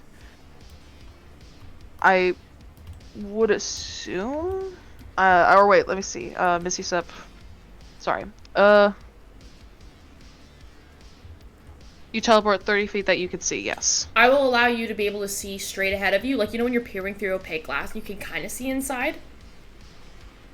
If you press your face up, you can see vaguely 5, 10, 15, 20, 25. I'll allow you to go here. Could I make it to Aurora if I did that? Like, or near Aurora? Or no? 5, That seems pretty 10, far. 15, 20, 25, 30. You could get kind of there. I'm right in front of him. I want to be behind. That's not good. I don't really want to do that now. That's like too far. It's closer to where I was thinking.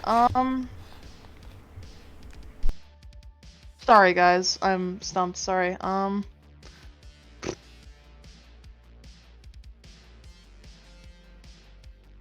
People gotta get in. I don't know what to do.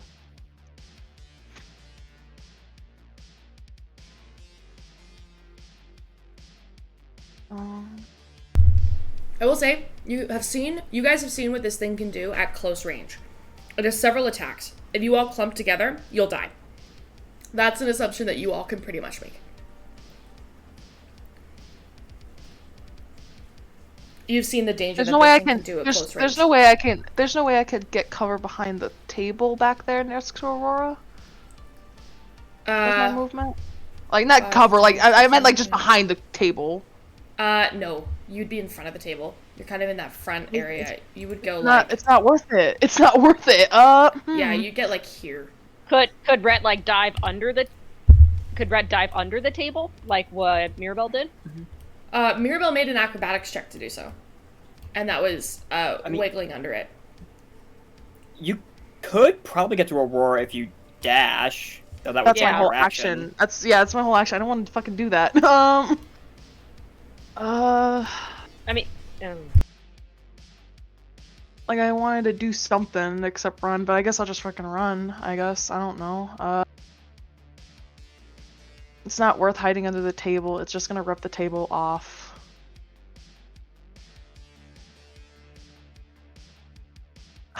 I can't get its attention if I did my whole action just to get all the way back there. Like, You could try to get its attention. is that what we want to do, Aurora? I mean, Can I lock eyes with eye to you? yes, do you we can wanna- lock eyes with eye to me. Is that what we want to do? Because it looks like you got a plan there. Yeah, we can. I'm down for it. That's what I said. I've got my Alright. action ready to see if I Full can. full movement to get the fuck all the way back there, so I am not the first one to get hit. So you're gonna dash. And whistle. Yeah, I'm gonna just go all the way over there and try and just like get its attention. Okay, so as you're idea. running by, you whistle. Make a persuasion check. 3, 4, Okay. 5, 6, 7, 8. You can get all the way in the back corner if you want to. Which would be out of range of the telescope if it were to swing. Yeah, stay out of range of this thing. If I just take have to you out, That would be funny though. Persuasion. You wham! said? Persuasion. That is a 17 total. 17 total. You hear kind of. If that's not enough, I'm doing the D4. If it's not enough, I'm doing the D4. Oh, always do the D4. Oh no, it's not ability checks. It's not ability checks. You can't use D4. Okay. I thought it was. I thought I heard that. My bad. You hear kind of. And look in your direction. You gather that you've kind of caught its like attention on you. Wave. Okay. Bottom of the order. Nez. Aurora's like, oh, Make a wisdom saving throw. Oh, I suck at those. I forgot because Orcus did give me a boost in wisdom saving throws, right? But you Yes. never put it on my character sheet. What's that modifier now? It's the same. It's the same modifier. You get you get proficiency in wisdom saving throws, so you just add your proficiency bonus. Got it. Oh, okay. 17. 17 is a. Let me see. Success. You're fine. What do you want to do? Holy shit. So this door is closed, right? Yeah, How breakable is this glass? it's pretty thick. You gather it would take a couple really, really, really good hits over and over and over to break it. And I can't touch it because it's heat metal. No, the heat on metal it has now. been dispelled. Okay, can I just swing it open and then shoot it? Do you want to swing the door open and pull it far enough to the side? It's a big sliding door. So if you swing it open, you could swing it all the way back until it clicks behind the locking mechanism that keeps it open. But you have to make a choice. So if you don't push it to a place where you can see the locking mechanism inside, if you don't push it all the way open until it clicks, the door will always slide shut. So you have to make a choice. You can open it until it clicks, or you can open it and squeeze through and then it'll shut behind you. I can. Okay. I'll try to squeeze through. Okay. Make a strength check. All right. I'm going to use a charge on my armor to give me a little boost. Okay. And you got I think- Bardic, right? Yeah, I think Oh, this yeah. gave you Bardic. Oh yeah. What does that do again? D6. D6? Yeah, add a D6. All right, let me do that. Yo, that's a 6. So then plus 2. 18. 18. The door slides open, you squeeze inside, you pull up your gun, and you fire. Go ahead and roll. Yeah.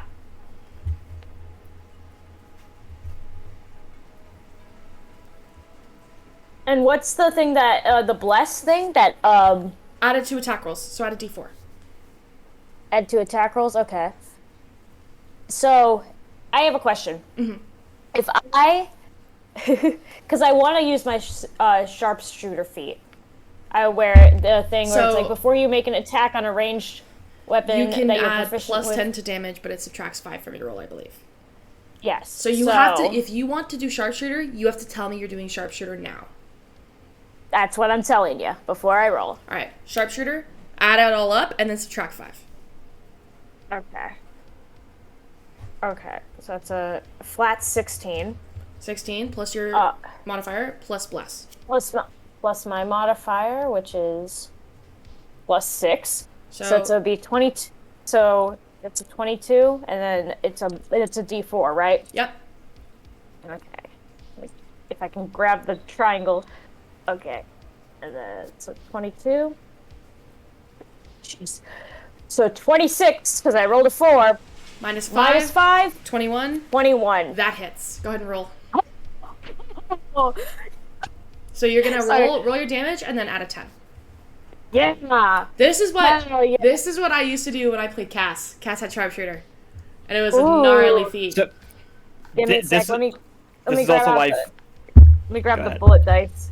Like, this is also why Finn was such a menace in the few battles she took part in, because she had sharpshooter too. When you call sharpshooter, it's tough because you could miss, and when you miss, it sucks. But when it hits, it's gnarly. Okay. Yo.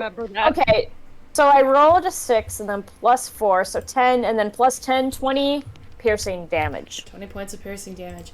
You fire your gun, the bullet goes right through the side of its abdomen. You hear, like, the anger in it as the nithine through its skin, like plops out. You can see blood mixed with that green liquid as a chunk of it is now missing. I'm in the room now, right? Oh, yeah, you're in the room. How far do you Can run? I have 30 in my whole movement? It's gonna take an attack of opportunity. Fine. If it just gets one swing on me, I think I'll be okay. 5, 10, 15, 20, 30. Better than it making 3 attacks on me. Yeah, it's going to swing around and it's gonna swing around and slash with if it gets any attack. If it gets any attack, it's gonna use its bite. Of course. Ooh. Yeah, that'll hit. Natural 18 for 26. Down. That is going to be, I don't get to roll d12s very often. And I'm excited at the possibility of rolling one. Is 11 points of piercing damage. And 5 points of force damage as the nithine is slowly beginning to eat into you. Alright. I'm not looking great, but you know, we're doing okay. Right. So I'm running away, bleeding. I just go, fuck you, like, flipping it off. Alright. Top of the order. Mirabelle, you're up. Hello, door. Wisdom saving How do we throw, get please. past you? Right. That. Wait, Cecilia and Coraline don't do anything? They've already gone. They did? Yep. Cecilia kind of lost her turn because of the failed wisdom saving throw, and Coraline blessed a couple people and then had to run because she's frightened from a failed wisdom save. My bad. I also love that Shex just interrupts your rogue monologue. Hello, door. And I'm not doing much better. That is a 2. Whoa! Roll a d8. 2 on a wisdom save. Everyone behind this door is just scared shitless. What the hell is my...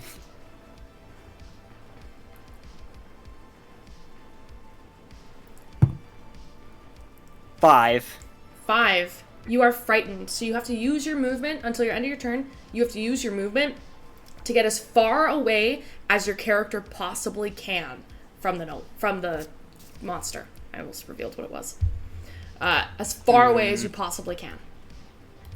Which, as a rogue, I believe that entails a bonus action dash.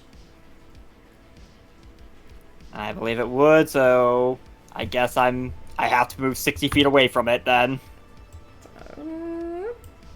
You're over there, running down the stairs. I guess since I kind of have to head that way, can I see if the little Loxodon girl made it out safely? You run down the stairs, and as you begin to run, you get to that front entrance where you see that body, and the door is ajar, and you remember shutting it beforehand, which you imply means that you think the little girl ran out into the street. So that's good at least. And I think that's basically it for Mirabelle then. All right. The monster is going to go next. Nobody's within 20 feet of it, so at the moment, and it is going to. It's been antagonized, so it is going to turn and rush. Oh no! Oh. Its speed know what is. this- My persuasion, my persuasion, Its speed is over here, its speed over is 40 here. feet, and it's a big creature, so I think that means Get it can over go here, get over 5, here, get over here. 10, 15, No, keep 20. going. There you go, there Okay. you go. I swing and the triggers thing. your reaction. So Okay. you so what do I do? swing the thing and duck, and the telescope spins around. I need you to make an attack roll with your strength modifier, please, Okay. Oh, to see how much kind of Wow, woof you put into this. I gotta do some math here to determine the damage on it. I need to do a good dice. What's a really happy dice? Oh, what's a happy dice? Oh, how heavy happy is dice. that thing? Like 1,000 pounds? Happy dice, happy dice, happy dice. 19 plus my strength modifier or strength saving throw. That would be your strength mod. That's 19 plus 3, so 22. Yeah, that fucking hits. Okay, let me determine how many d12s you're gonna roll here. I get to roll a d12?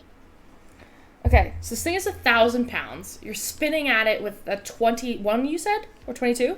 22. 22, which is going So to I be just like whip it. pretty fast, like as hard as you can possibly swing it. What is your push, drag, lift carrying capacity? Oh, I'm so happy you asked. My push drag lift is 480. Holy shit. Okay, so 1,000 minus 480.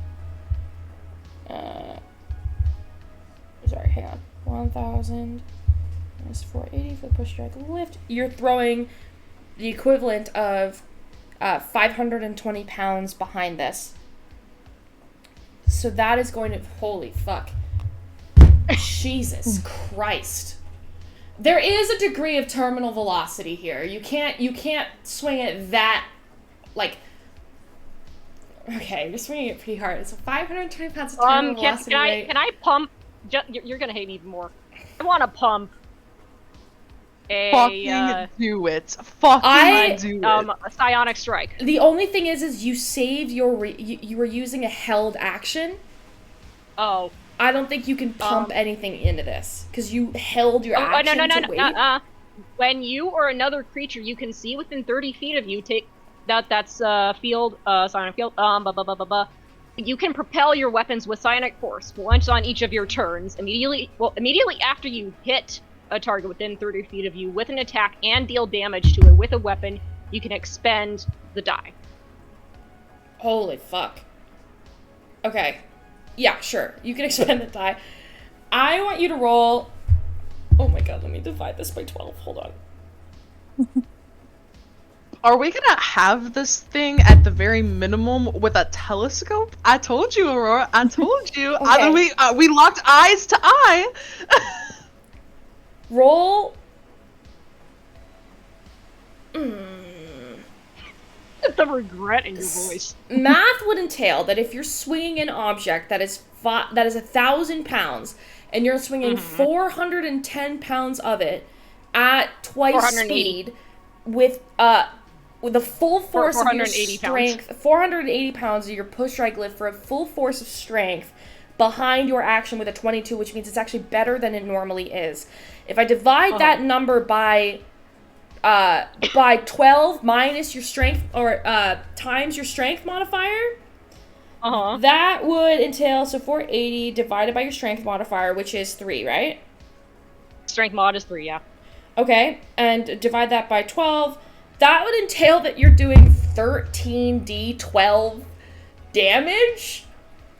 Okay. Which seems wrong to me, and it is a little over, so I'd have to round that down to 12. So, Okay.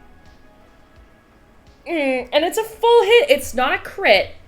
I will say it's a not full a crit. hit. It's not a crit. It's probably good I didn't do a crit, because otherwise... I would have you this would roll. take I would have longer. you roll 12d12 damage if it was a crit.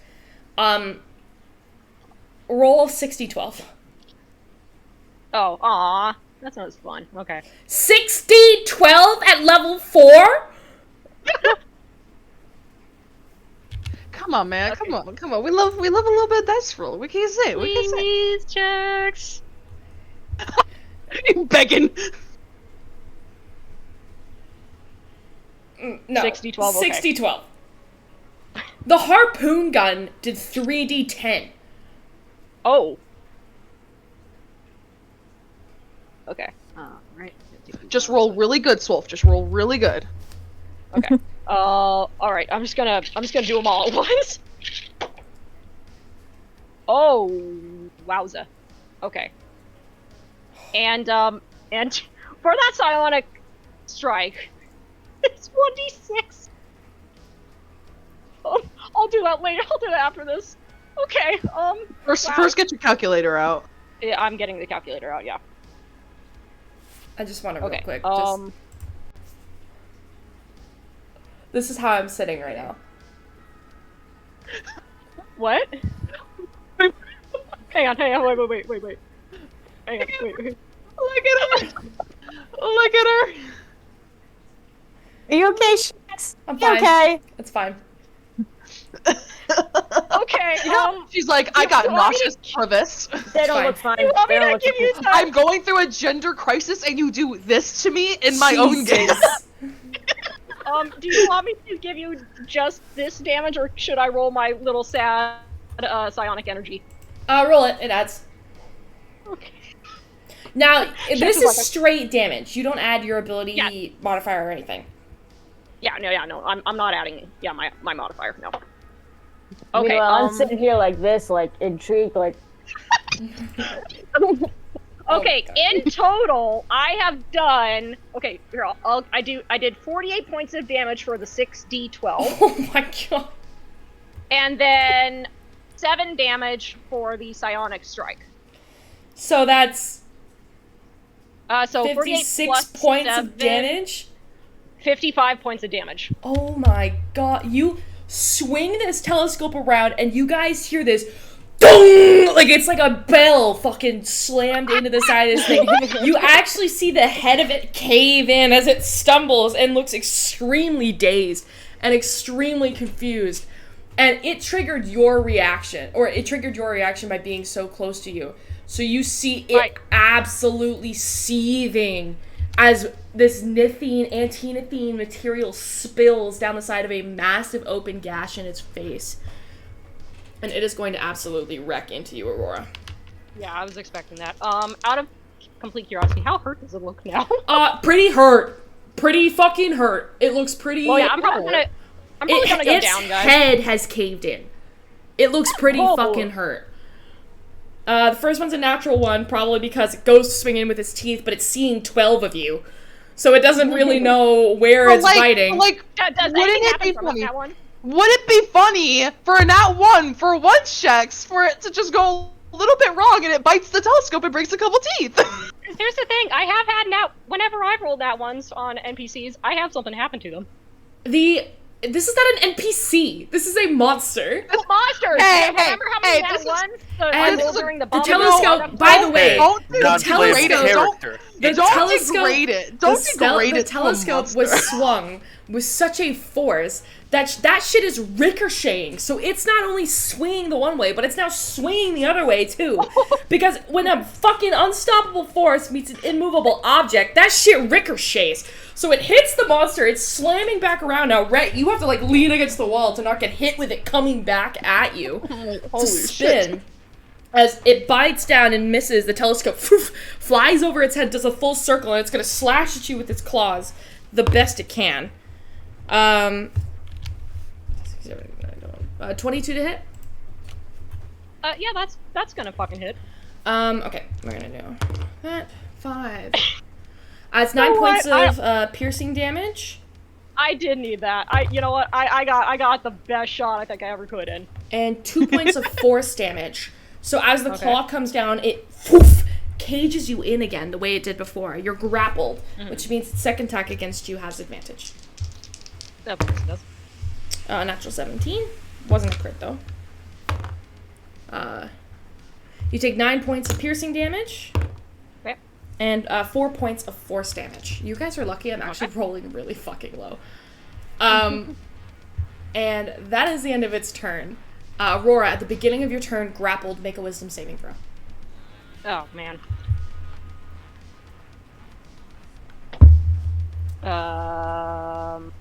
15. It's a failure. Roll a d8. Damn it! A D8? Whoa, what? Yep. Oh, A d8. okay. Yeah, this is Shek's revenge on me. It's not revenge. 4. It's just 4. You are stunned. So you've been slammed with the claws left and right. You're slashed open and bleeding, and as it pins you in this, you can hear the sound of it like breathing, and you can smell sulfur and rot as it gets this close to your face, and you're terrified and you can't move. Just the whole effect of it has rendered you unable to take actions, and you're incapacitated for this round. Which means Viz is up next. What you doing? So wait, so I can't do anything on my turn? No, you don't get a turn. You're incapacitated. Okay, this lasts for one turn? Yeah. Okay.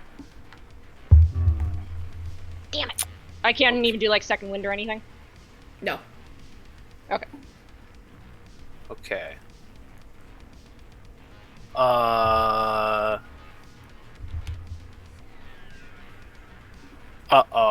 Okay, so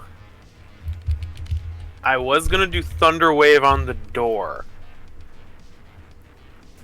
but Cecilia is standing there. You can move in. You can use your movement to move.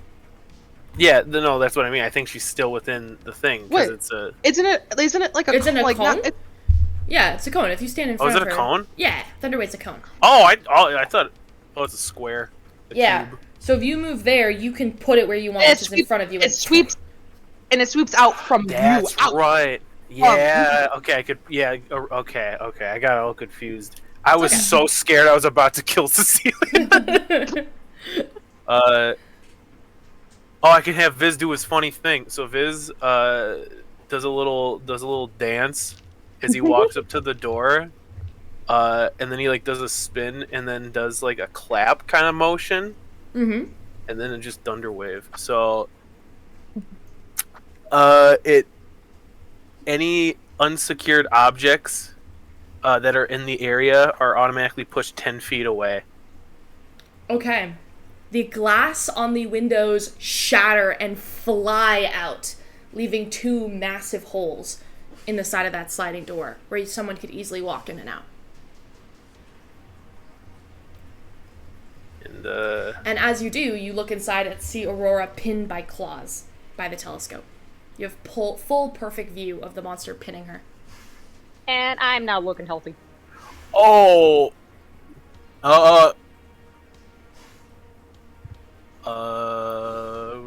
Yeah. Ooh, okay, okay, would it, if Viz is up against, like, the door, is that 60 feet away from him? Like, where he's standing right now? From, like, the beast?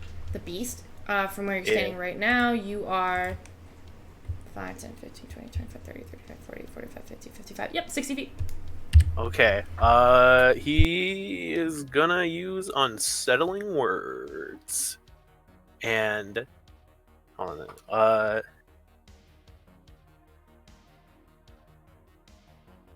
I can't wait to make gator gloves out of you, you scaly fuck, and he's gonna, he's like, so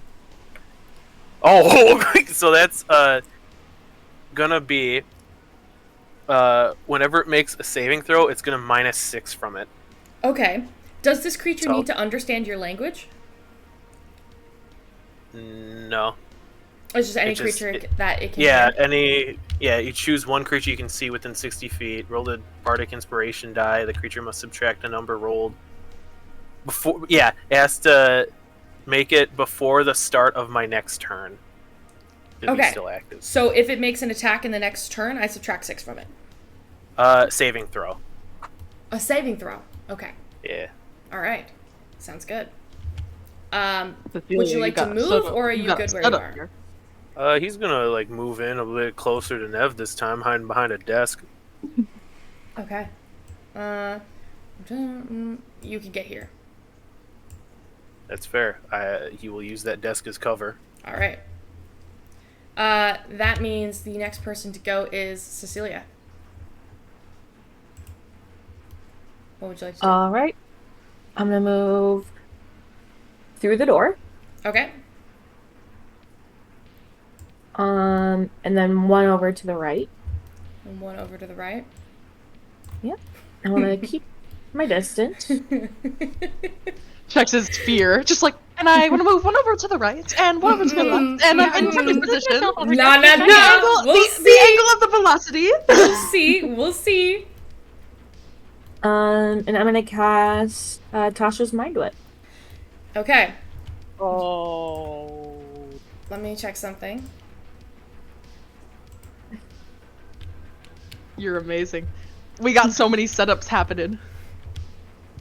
You turn and you go to cast Tasha's Mind Whip, and the creature turns and looks at you, and its eyes flash a Nithine green, and your spell dissipates. Effectively counterspelled. This thing has Wait, counterspell? wait, doesn't the save kick in? Oh no, it's the -6. The whole spell is counter. What level spell is Tasha's Mind Whip? Second. Second level. It just dispels. Counterspell is a third level spell. There is no roll necessary for that.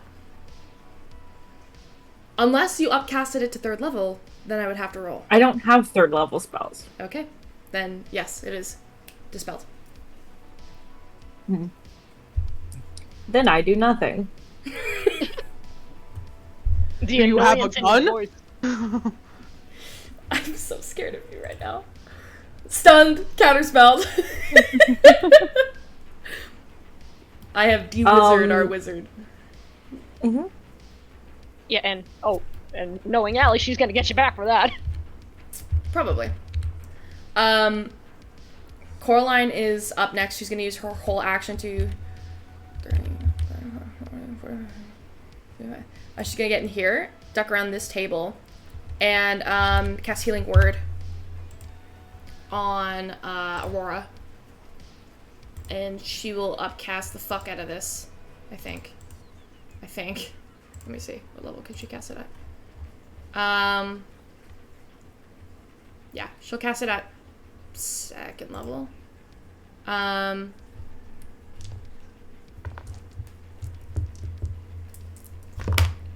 Ooh. You take back 13 points. Hit points are restored to you. 13? You know, hey, I will take it. As she holds out her hand and goes, "Don't die!" and just holds you there. The wounds on your body slowly begin to heal. That is the end of her turn. Rhett, you're up. Okay. I'm a little slow. There's a lot here. Do I shoot or do I boost? What do I do? I don't know whether to shoot or boost. I'm in a corner. This ain't fun.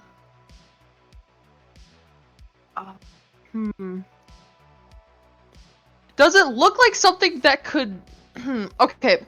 Does this look like something that, like, while grappling Aurora could run after us easily? Like, still just grab her and just run after? It's like, it's no weight to her, to it? You saw how fast this thing moves. I'm not a doll. Well, it's huge!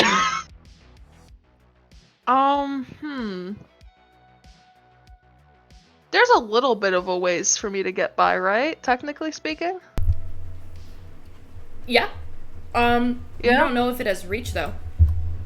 I know, that's one thing. That's already something I'm thinking about. You're pretty pinned in here, though, Wild, I gotta say. Red's pretty stuck.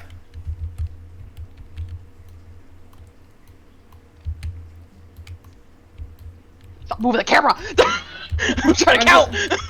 Well, I mean, I could tell you, 5, 10, 15, 20, 25, 30 would only get you here. You'd be just moving around it. You'd still be in its melee range.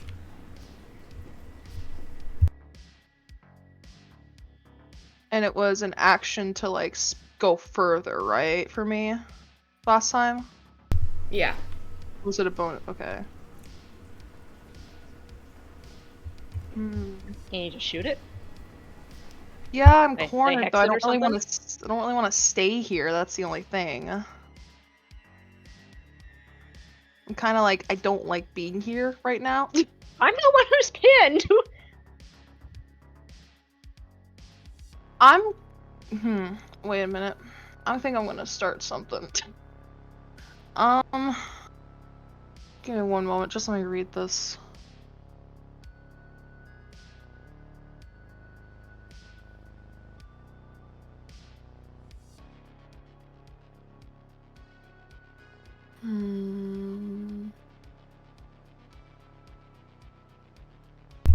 Unless you have some kind of spell to get you farther, you're still going to be in its melee range if you move.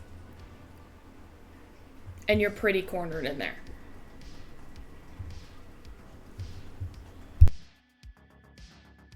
I wanted to do something. I didn't want to stay in the corner. I didn't realize how big it would have been.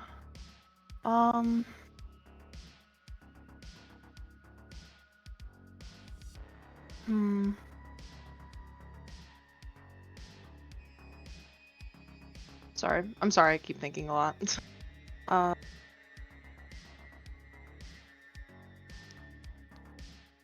Well, I'm just gonna hope that.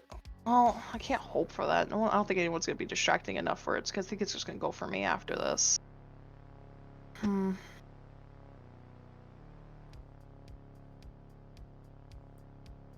I don't feel safe shooting it because I don't feel like if I shoot it, I get some damage it, but I don't think it's gonna prevent it from fucking my shit up. So what I'm gonna do, I'm gonna. It's one attack per. It's one attack if it gets an attack of opportunity, right? If what? It's one attack. It's single. It's not 3 attacks if it gets attack of opportunity, right? It's one attack. It's one attack. Okay, mirror image. Okay. You cast I'm mirror gonna cast a image. mirror image. I wanna try and get squeeze by it and let's see if it hits me. 30. It does not hit you. Does not hit me? No, you have not left its melee range. Okay. Then bonus action, I'll hex it. Okay. You have not used an action yet. Oh, you used an action to mirror image. You can't cast 2 spells in 1 turn. It's a Hexblade's Curse. Okay, cool. You cast Hexblade's Curse. That covers the monster, and you can feel Bounty's influence slowly creeping up on it. Okay. Okay. Nev, you're up. Okay. I'll shoot it again. And you know what? We'll do sharpshooter again, because why not? Okay. Yeah, you got eyes on it. Go ahead and shoot. Yeah.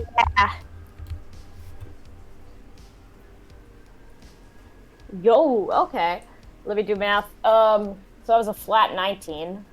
Flat 19. Plus, and then so +1, because my modifier is 6, and then I have to -5, so that'd be a dirty 20. Dirty 20 hits. Yeah. Roll your damage. Oh my god, I love this feat. I love this feat so much. Oh my goodness, I'm having a great time. Okay, math. That is a 9 plus 10, so 19 points of piercing damage. 19 points of piercing damage. I shoot it right in its right ass cheek. Its ass cheek blows off. And you hear the sound of it, like, furious now, like, just absolutely seething. As it's kind of, like, trying to figure out where to lean in from next, still having Aurora gripped in its claws. Anything else you would like to do on your turn? Give me a minute as I figure out. I don't think I have any bonus actions.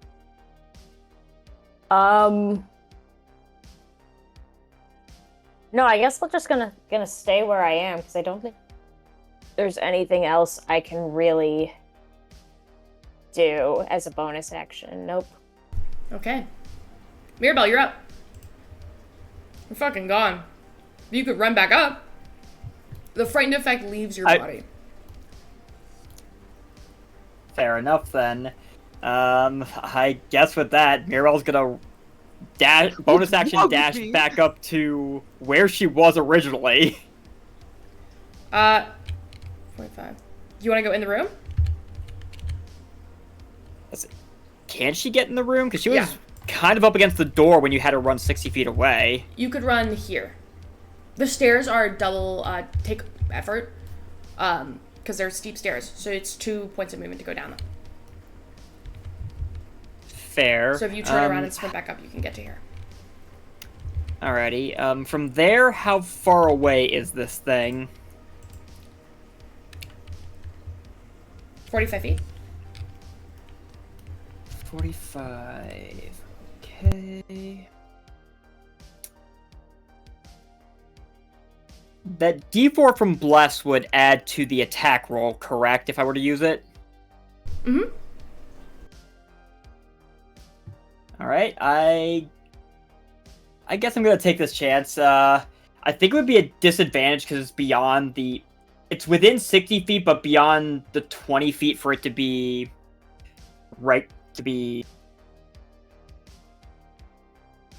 Yeah, if it's beyond 20 feet within 60 feet, I think if I were to throw my dagger, it would be a disadvantage, correct? No, it's anything beyond 60 feet, I believe, with the dagger. If it says 20 to 60, then that is the range of throwing. Yeah, because it says 20 feet / 60 feet. Yeah, so you can go as close as far as 20 feet and as farther as 60 feet. So anywhere in between then is a straight. And So if I were to throw my... away. So if I were to throw my dagger of venom right now, I would just be able to make a straight roll then. Yes, and you would get sneak attack because it's engaged with your friends. Perfect.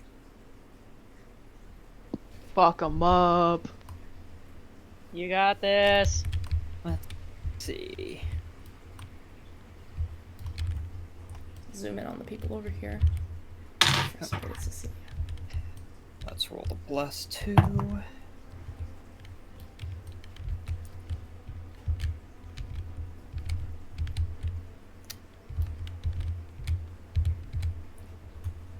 $21 to hit.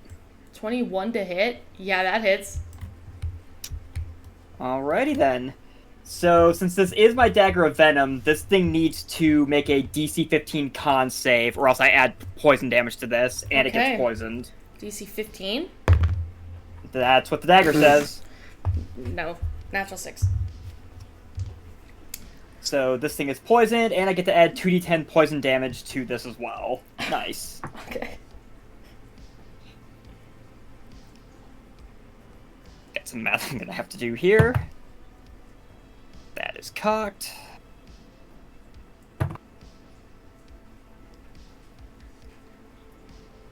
Let's go.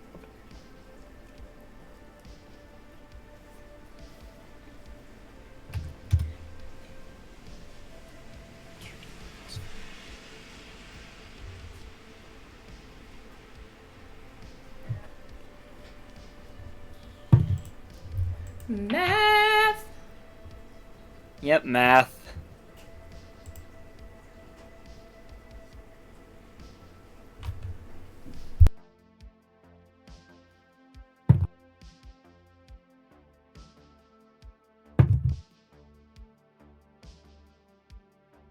Alright. So that's 8 piercing damage from the dagger, 7 Okay. sneak attack damage, and then 10 poison damage. Oh my god!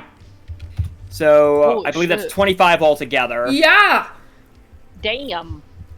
You throw your dagger, fling, and it collides in that same spot in the lower back that Nev had almost blown off in the side earlier.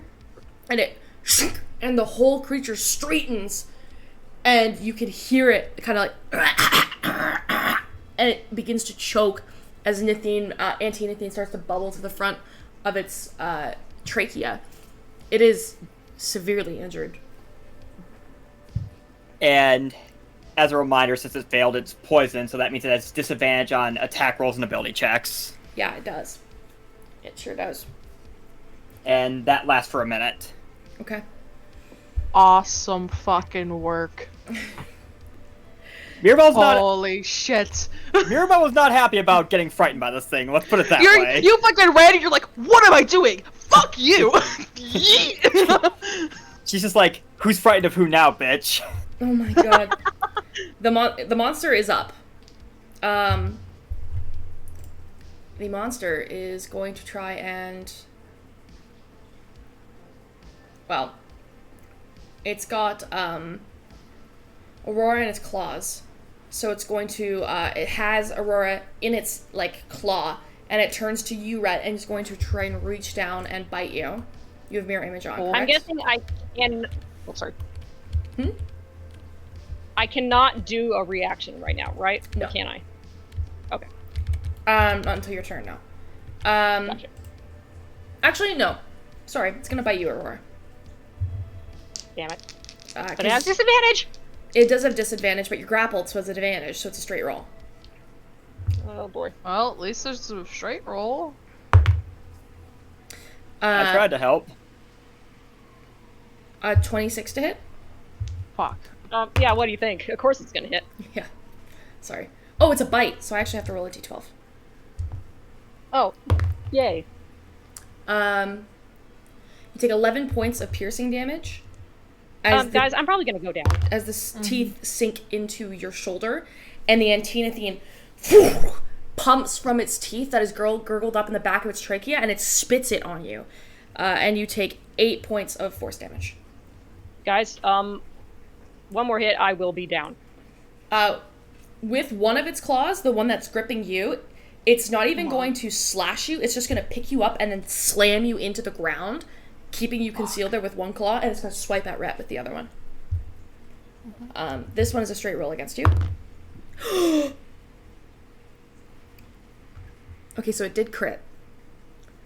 It's so... Me, right? Or... Aurora. Right, me? Or what? It crits on Aurora. Oh, I thought you were doing an attack on me. I was so confused. No, it just rolled a natural 20 with a straight roll on Aurora, because I have to make your roll with disadvantage, Rhett. On Aurora, Claw comes up, picks her up, and actually slams her back down. You all hear the sound of bones cracking. As you, like, Aurora feel pinching in your shoulders. This is a very, very bad... This is a very, very bad hit. The claws do a d6, so it's going to be...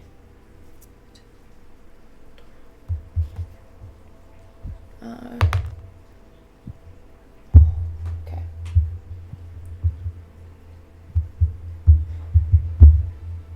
In total, the total amount of damage you receive from this, the claws do 12 points of damage, and the force of the Antinethine pumping through your back and your shoulders does 14 points of damage. So in total, on that hit, you take 26 points of damage. Yeah, I'm out, guys. That does not go over your hit point maximum. You are unconscious. You guys hear the sound of Aurora's bones cracking, and still grappled and slumped in her claws, in the claws of this creature, and pressed into the metal floor of the observatory. The last claw is gonna swing at you, right? With disadvantage. You have a mirror image up, correct? Yes. Okay. Does it hit me? How does mirror image work? If it hits me, I have to roll to see if it hits a mirror image. So it has to hit my armor class. Okay. It's a natural 12 and a natural 14, so a 12 at disadvantage plus 8. Dirty 20. That's gonna hit. Okay, so I'll roll. So you have to roll a mirror image on what's the DC? If I have three duplicates up. So if I still have 3 up, I have to roll a 6 or higher to change its attack to target a duplicate. Okay. Let me know if you roll a 6 or higher. I rolled a 10. A 10. One of your duplicates vanishes in a puff of smoke. That is the end of its turn. Aurora, make a death saving throw. Actually, make a death saving throw and don't tell me what it is. Or don't tell anybody what it is, You want me to just DM it to you? please. Okay. You actually don't even need to do that because I can see them. You can't. Oh. Okay. I can see them. Viz, you're up. How injured does it look? It looks really injured. You see its skull caved in on one side, its ass cheek is gone. There's a dagger embedded in its lower back. It's not having a fun time. Viz will hop on top of that table Okay? and he'll get into a gunslinger stance, and after a watch, like, you know, people he's known throughout his life, and then, you know, how Rhett shoots magic out of his gun. He's going to put his hand like a finger, and he's going to stand in a gunslinger stance, and then he's going to do like a quick draw motion and like fan his hand. He's going to cast magic missile at 2nd level. Magic missile at 2nd level. Give me a second. I don't know what happened to the music.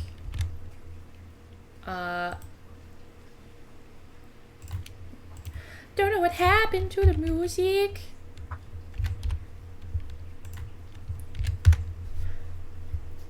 Okay. You turn and you go to cast magic missile. And the creature that had already turned to like swipe at Rhett looks at you, and again those eyes, they flash that Nithine green, and the magic missile starts to those missiles start to come towards it, and a wall smacks them out of the air like a giant claw, and the spell is counterspelled. Damn. Huh. Well.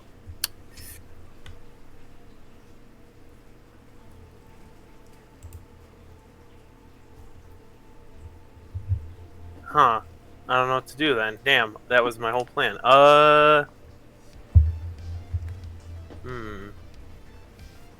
You guys all watch these magic missiles that get fired, several of them all at once, and they just get plucked out of the air. Can you shoot it with your gun, or would that? You can't do that. That's an action, yeah. That's an I action, can't do that. I'll just do unsettling words again. Okay. Let me roll that real quick. That's 5 from its next saving throw. From its next saving throw. Okay. Cecilia, you're up. Okay, I'm gonna get within 60 feet. Okay, you are within 60 feet. Perfect. I'm gonna cast Wither and Bloom on a 10-foot radius. But I don't want it to hit Rhett if I can prevent that. So it's just gonna be like a 10-foot radius around. If you hit the telescope, you could get that 10-foot radius without hitting Rhett. Perfect. Okay. Or me, please. Oh no, you want it to hit you. Okay. What does Wither and Bloom do? You do. Basically, you invoke both life and death upon a 10-foot radius. Sphere, each creature of your choice in that area must make a Constitution saving throw, taking 2d6 necrotic damage on a failed save, or half as much damage on a successful one. In addition, one creature of your choice in that area can spend and roll one of its unspent hit dice, and regain a number of hit points equal to that roll plus my spellcasting modifier. Okay. So it's got to roll a con save of 14. So Cecilia reaches out with her hand and drops this like necrotic explosion on top of the creature that turns into these like darkened flowers that kind of just like begin to just grow around from the ricochet of the explosion that reach over Aurora. Can I add flavor? Of course. I want to make it look like it's aging. Okay. Like I want it to get old and withered. Okay. It has to make a con save, right? Yes. And I get a -6 to its con save because of what this did, right? -5, I believe. -5. Okay.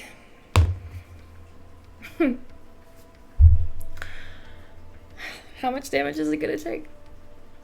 2d6. 2d6. Go ahead and roll. Did it pass? Nope. Okay. It takes 6 necrotic damage.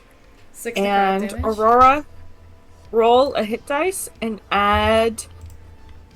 What is it? Is it my spell cast? Which hit die do I roll? Your hit dice. Your own, it's your. Do you have any unspent hit dice? Fighters get a D10. Their hit dice are D10. Oh. It's the hit dice you Okay. do for a short rest. Okay, all right. Yeah. So and then add +4. So that'd be that's not the best, but it's not the worst. 7 + 4. There you go. You gain that. Aurora, you gasp to consciousness. That's what you gain. Okay. Oh, so I don't get to. Okay. I'm back. I'm at 1 hit point.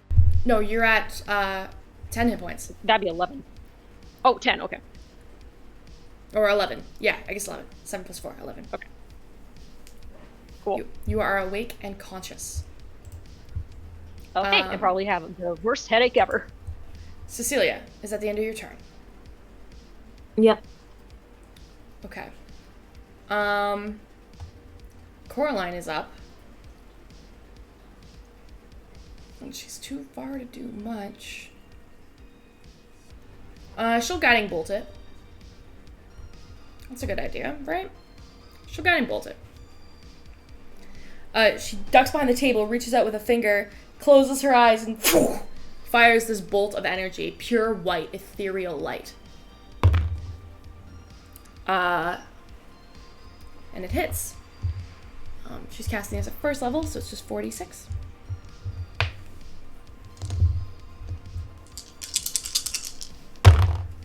Holy shit! Did she kill it? 6, 5, and 4. Damn!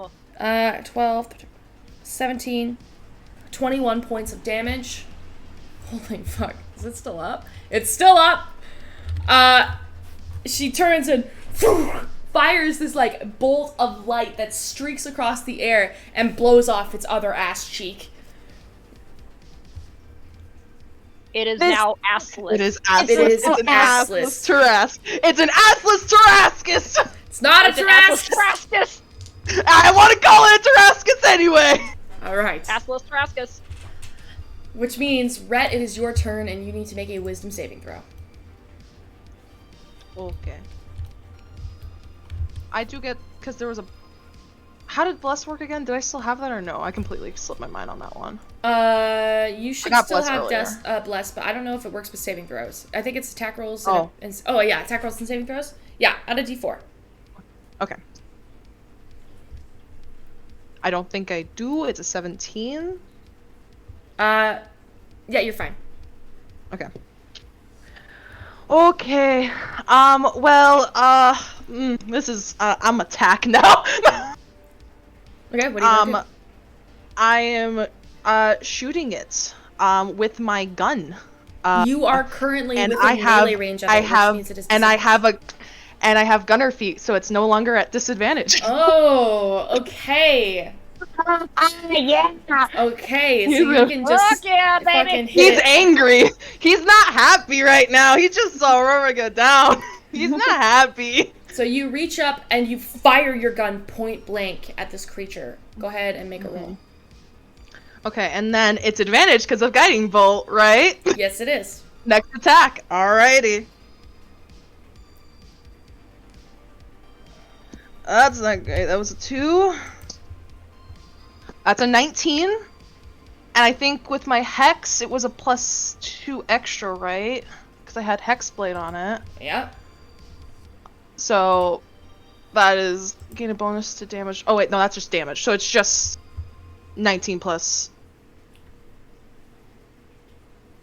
My brain's malfunctioning. 6. How many So points of 19 damage? plus 6. No, it was just 19 plus 6. Oh, I was just yes, doing the... that hits. I was like, yeah. Jesus. And then, okay, damage. Oh, I forgot. When any attack roll with cursed target is a critical hit on a 19 or 20. Did you roll a 19? That was a roll of 19 because it was 19 plus 6. Then it's a crit. Holy shit, okay. Fuck it up. calculator. I'm sweating.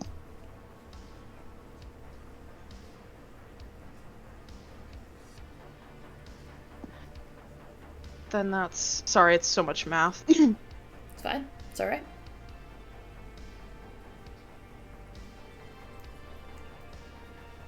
And then my proficiency bonus is what again? What's my proficiency bonus? Should be at the top of your character sheet. Two. I'm breaking out. 2.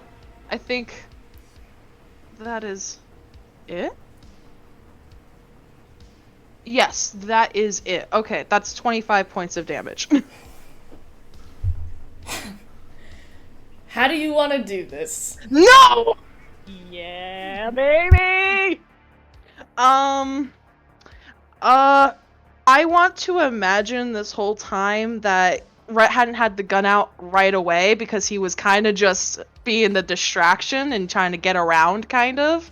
He was doing a lot of movement, but the moment he saw Aurora, his, like, mirror images and him, like, just stop in motion, and he just quickly draws out the gun, and it's, like, a quick draw, like, it's, like, if it could be flavored to where each D8 was 1 bullet, he just shot 4 times at it, right at the creature while staring at him with, like, the black energy of, like, the hex curse, like, going into his eyes, and now his eyes are black as she's shooting it in anger. So, you begin to unload on this creature, and that last bullet that you fire, as you release it from the gun, you see this smoky white skull get ejected from the gun with the bullet. And as it does, it goes up into the chest of the creature inside it. And then you wait, and you're like, and you hear it kind of like screech. It's like... And as it begins to make that noise, it just poof, explodes from the chest, and ribs pop out and crack and explode in a flurry of bullet hitting it. And then as it explodes, its chest cavity opens, and you see it take 1 step, 2 step, thundering big moves, and then leans from the other way from Aurora, releasing Aurora from its grasp as it slumps to the ground. When it hits the ground, from under it, you see the translucent figure of Bounty covered in green antinethine. Only you can see this. Green antinethine, just like wiping it from his skull face, and it's like, ugh, what the fuck is this stuff? And then disappears. I fucking love Bounty. Bounty is the best. And the monster is dead. You all And take a breath. Take 8 hit points. You take 8 hit points. Is Aurora back up? And Aurora Yeah, is up. I'm up. Okay. And And as that's going you right to Aurora and checking on her. you all kind of have this moment where you're like breathing and breathing and taking in your surroundings. We're gonna go to break. We'll see you here in 15 minutes. Adios. Whew.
You guys are taking in the space of the room around you. As you do so, what would you all like to do? Aurora's just like laying on the ground. It's like she slowly kind of like props herself up by her elbows, like, oh. Red is going over. That hurt. Are you okay? Aurora slowly looks up at Rhett. I am. I think I heard all of your bones crack. That would explain the head. She pushes her all near her. Oh, I can barely hear Whoa, you. yeah, so you you're got under- really muffled. Oh, sorry. That would explain the headache. Mm-hmm. Yeah, I think something in your skull is fractured. I really hope not. And I don't as need you just- another memory. as they're both like the comparison of both of those, Aurora almost fucking like is like pretty fucking beat up. And then Rhett, who got healed, is like maybe a scratch. Are you alright? Oh, I'm fine. I was running around the entire time trying to help you with the telescope, and then I got scared in the corner, so I tried to fucking run and get around him. Aurora's going to look at the creature and see that it's dead. Oh, did I miss it? Probably. Let me help you up. I was like, well, Level 10 strength trying to help out the giant. I was like, while Aurora's looking at the creature, she'll watch Mirabelle just kind of march up to it and just pull her dagger of venom out of it and sheath it. And as she does, she's just looking down at the creature, just going, "Who's afraid of who now, cabron?" Yeah, can I make an investigation check on this monster? What are you looking for? I mean, well, obviously it's made of I want to see. And a tit. And a tit. Well, no, it doesn't have tits anymore. You blast its chest off. Yeah, that's right. But I want to see if there's any kind of like anything that can track it back to where this was made, or maybe even like, you know, who made it.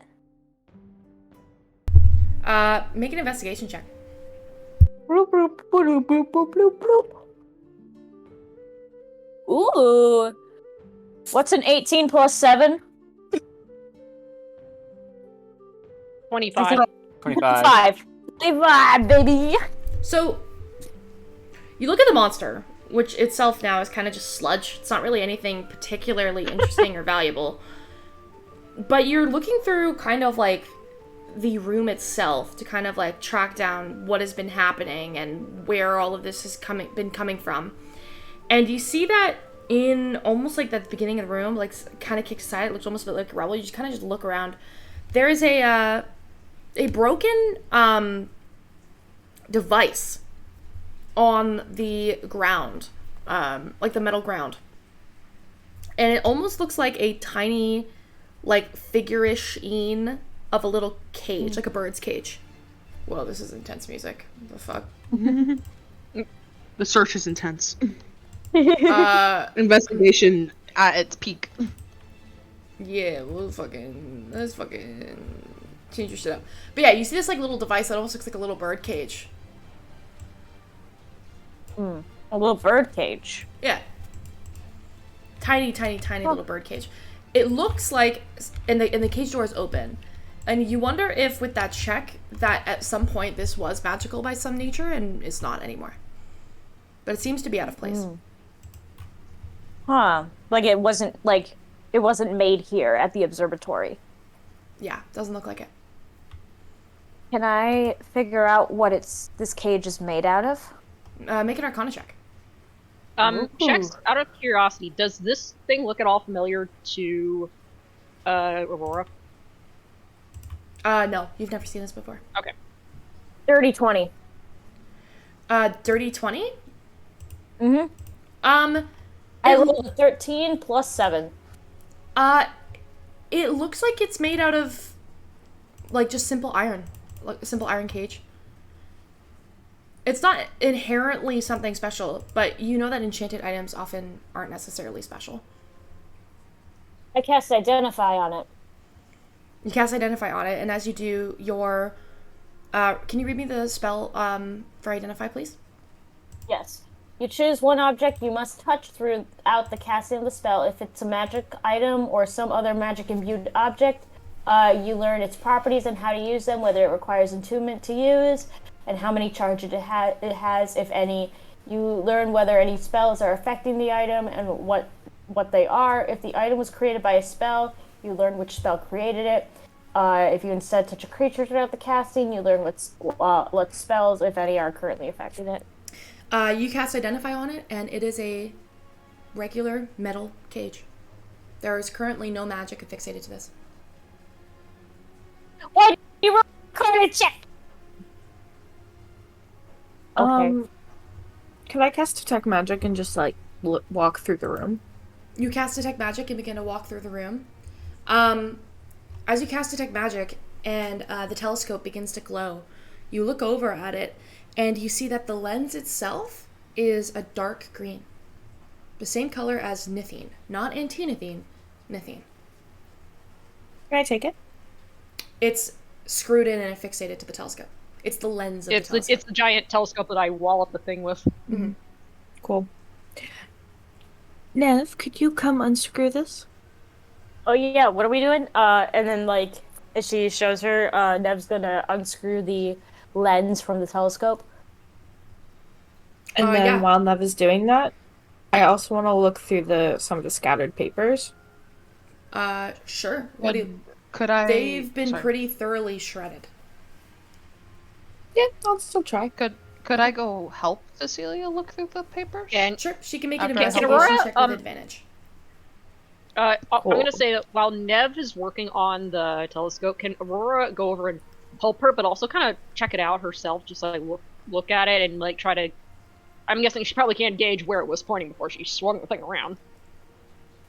No, it was pointing straight on, out the window, out the main window. Okay. So probably like just set in a neutral position. Yeah, it was set in a neutral-looking position.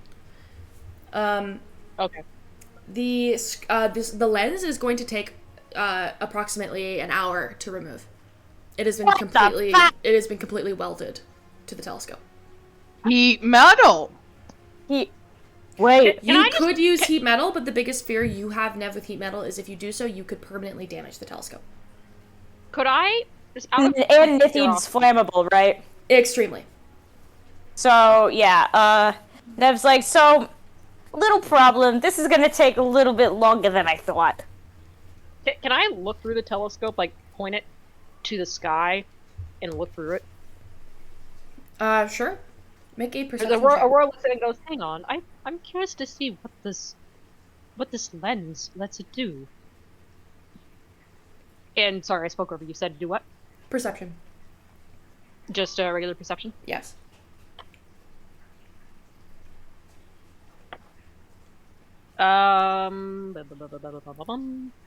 Dirty 20.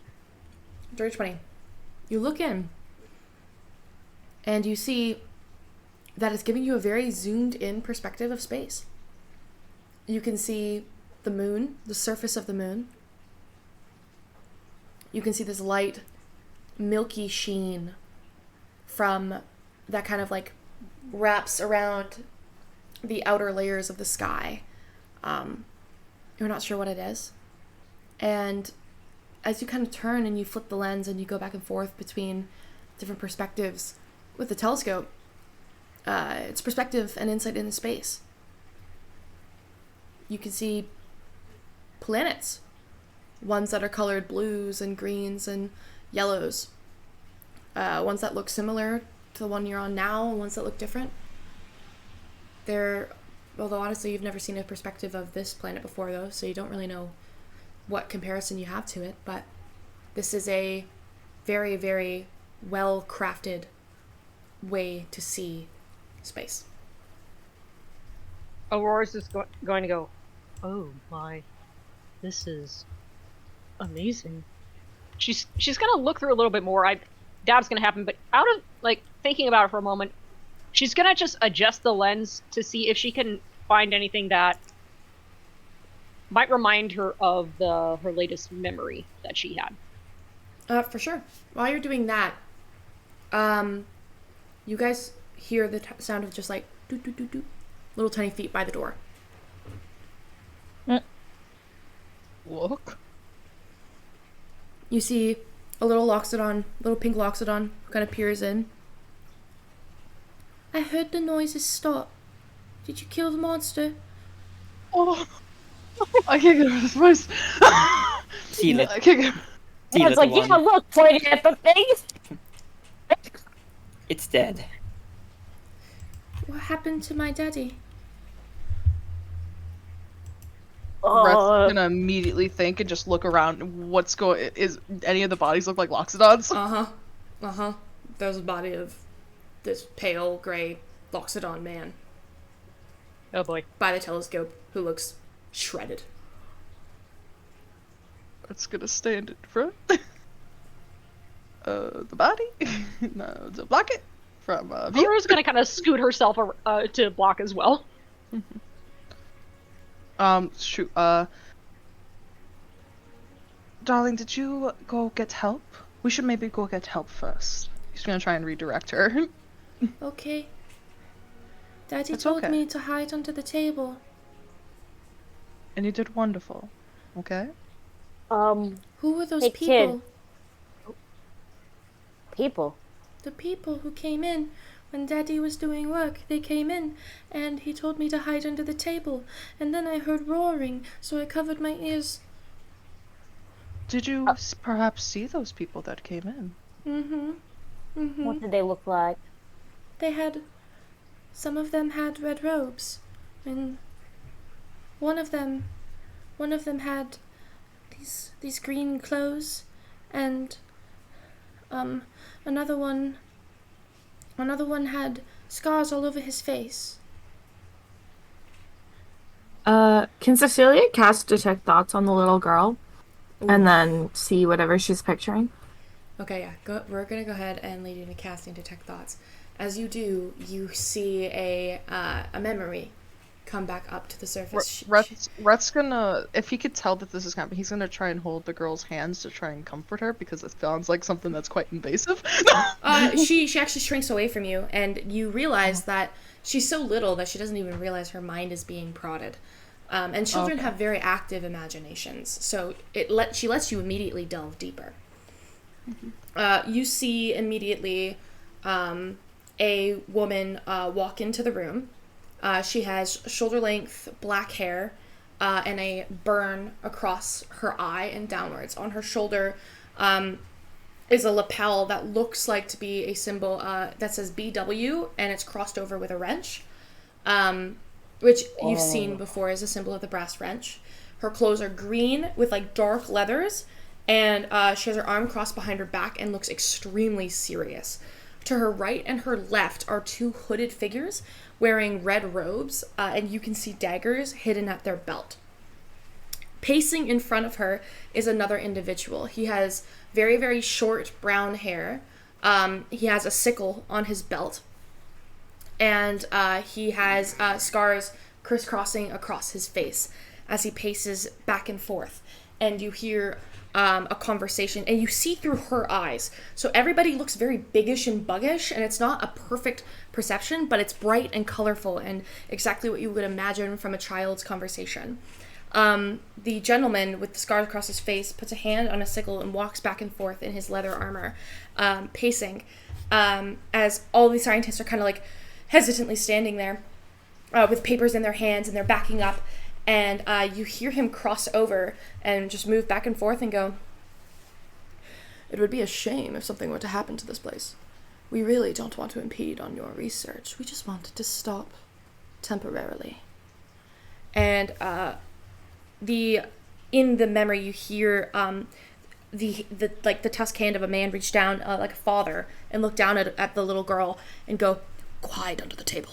And she goes, "Yes, Papa," and turns and just runs back and dives under the table, and you don't see anything anymore. You just see her like kind of peering out, and you see the perspective not of the man with the scars on his face. Instead you see the why did music stop? Why did the music keep stopping?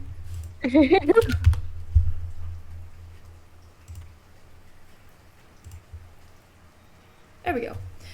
Instead of the scars across his face, you get a perfect view of the woman, and in her hands, you see her twirling back and forth, almost bored, looking at it with this indifference and these cold, calculative gray eyes, spinning a metal bird cage in her hand. And you hear the man. By order of the Allery Syndicate, we've already asked you to stop your research. As we told you before, it's going to be considered a private project going forward. And the Loxodon, the girl's father, steps forward and goes, the Cloudcrest Observatory for years has operated under a public search for knowledge. We already told you, no matter what the Syndicate asks, we cannot accommodate your request.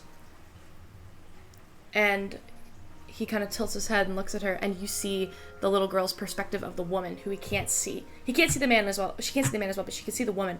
The woman has this smile that curls up on the side of her lips, suddenly excited.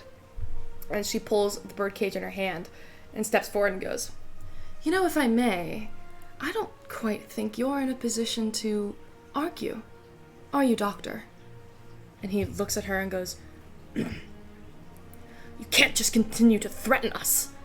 We're scientists. And she goes, yeah. But that's what makes this so much more fun, doesn't it? And she throws the bird cage. As she throws it, both the two cloaked figures turn and spin their cloaks so that their back is turned when it breaks. And the man with the scars backs up almost to the door, holds his hand over it, and goes, after you, Ayla.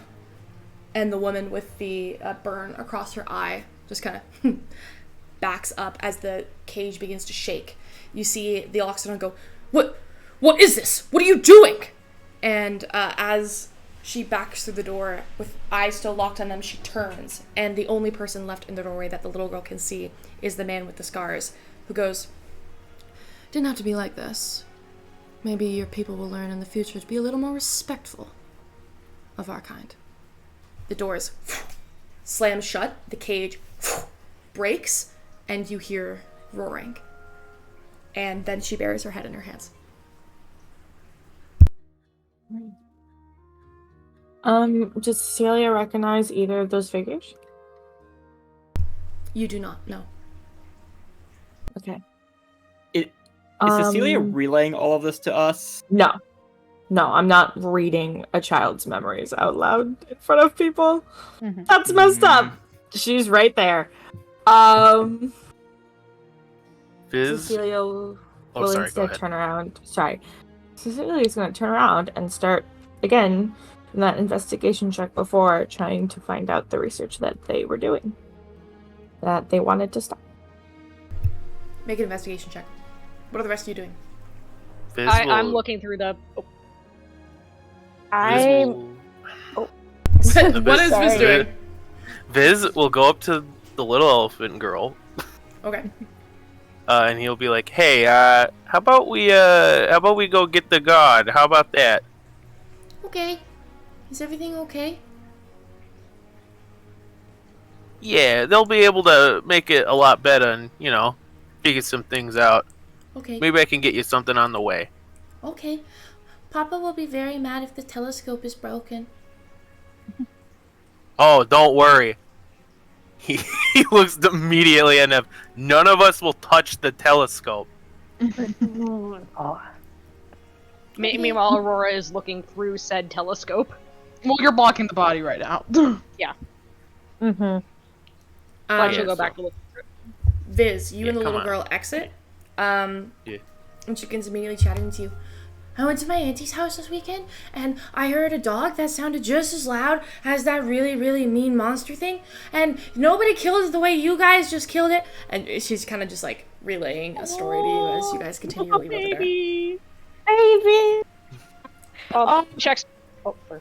I was gonna say. Meanwhile, can Nev do anything with this bird cage to figure out again, like maybe where it was, what kind of metal it is? You said it was iron, right?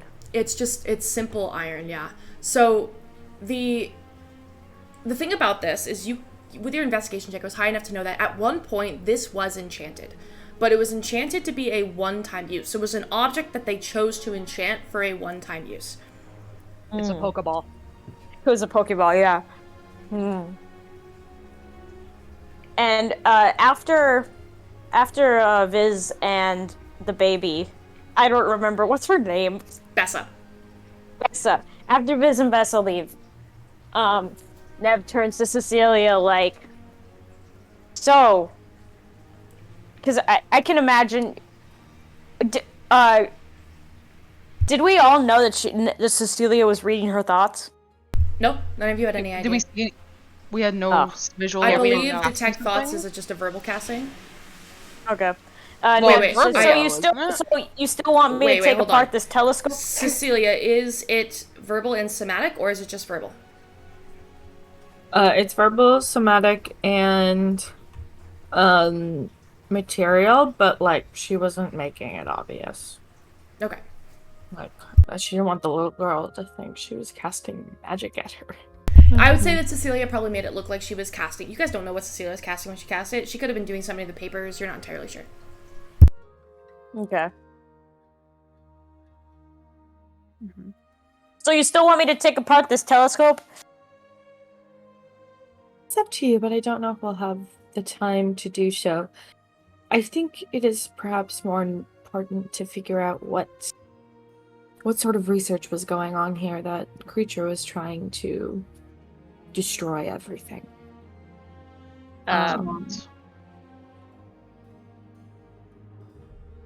Keep going, Soul. What do you think their research has anything to do with it? I'm just gonna say on that note, Aurora is like doing like what I said earlier, looking through the telescope, just to see if she sees anything that reminds her of the memories she had. Okay. And what was Nev's question again? What was Nev's question again? Oh, Nev was asking Cecilia, and what do you, and I mean, how does their research tie into all this? I just think it's important. There's got to be a reason that the thing was here, or set loose here. Mm-hmm. And Cecilia's like trying to pull open drawers of the tables that are flipped. Then Rhett will resume to help. So, this thing had been... Cecilia. This thing had been destroying papers for a while. As you begin to sift through, you realize that this was its job. It assumed that there was nobody left to kill and continued its job of destroying everything in the room. So, I'll allow you to make an investigation check. The DC is near impossible, but you can try. Okay. And I'm helping, right? Because I'm here. Yeah, you can all do it. It can be a Cecilia with advantage, but it's very, very difficult. Okay. That's 17, and then a... Well, not as good. I'm gonna use my last chronal shift to reroll. Okay. 19 plus... so 25 plus I'll add saving face for another 5. So 30. 30. Yeah. Holy shit. Okay. There we go. Yeah, never say impossible in front Never of say Valley. impossible Valley. Nope. Not in front of Valley. Okay. I have things to maximize my character. Hell yeah. Give me a minute. Keep mine too, so I remember everything I see. You do. Okay, hang on.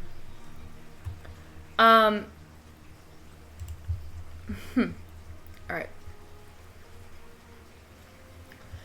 You immediately begin to kind of like reconnect some of these shredded papers and like piece some of them together. And you don't get words as much as you get vague concepts. These scientists had been researching something called the wild space. And they had been researching how ley lines affect the ability to have magic exist on Gildmoor, as well as the possibility that magic exists differently elsewhere. You also get the sense that these scientists were researching the possibility of life outside of Azaria and what that might look like and what forms that might take. You also see many links between falling objects, and that the realization that a lot of the meteors that have hit the ground across Gildmoor have been named. And that there's been specific studies involved into researching all of these different meteorites. But reading between the lines is difficult. There's not much here to gather, but you get the sense that this observatory was not just about looking at stars as much as looking at the correlation between space and Azaria and how that might affect the life that lives here. Do I gather that as well since I was helping, or do I get to peek over? This is one roll to try and collect all these pieces all at once. You all are working on a metaphorical big puzzle. Okay. Okay. Cecilia would say,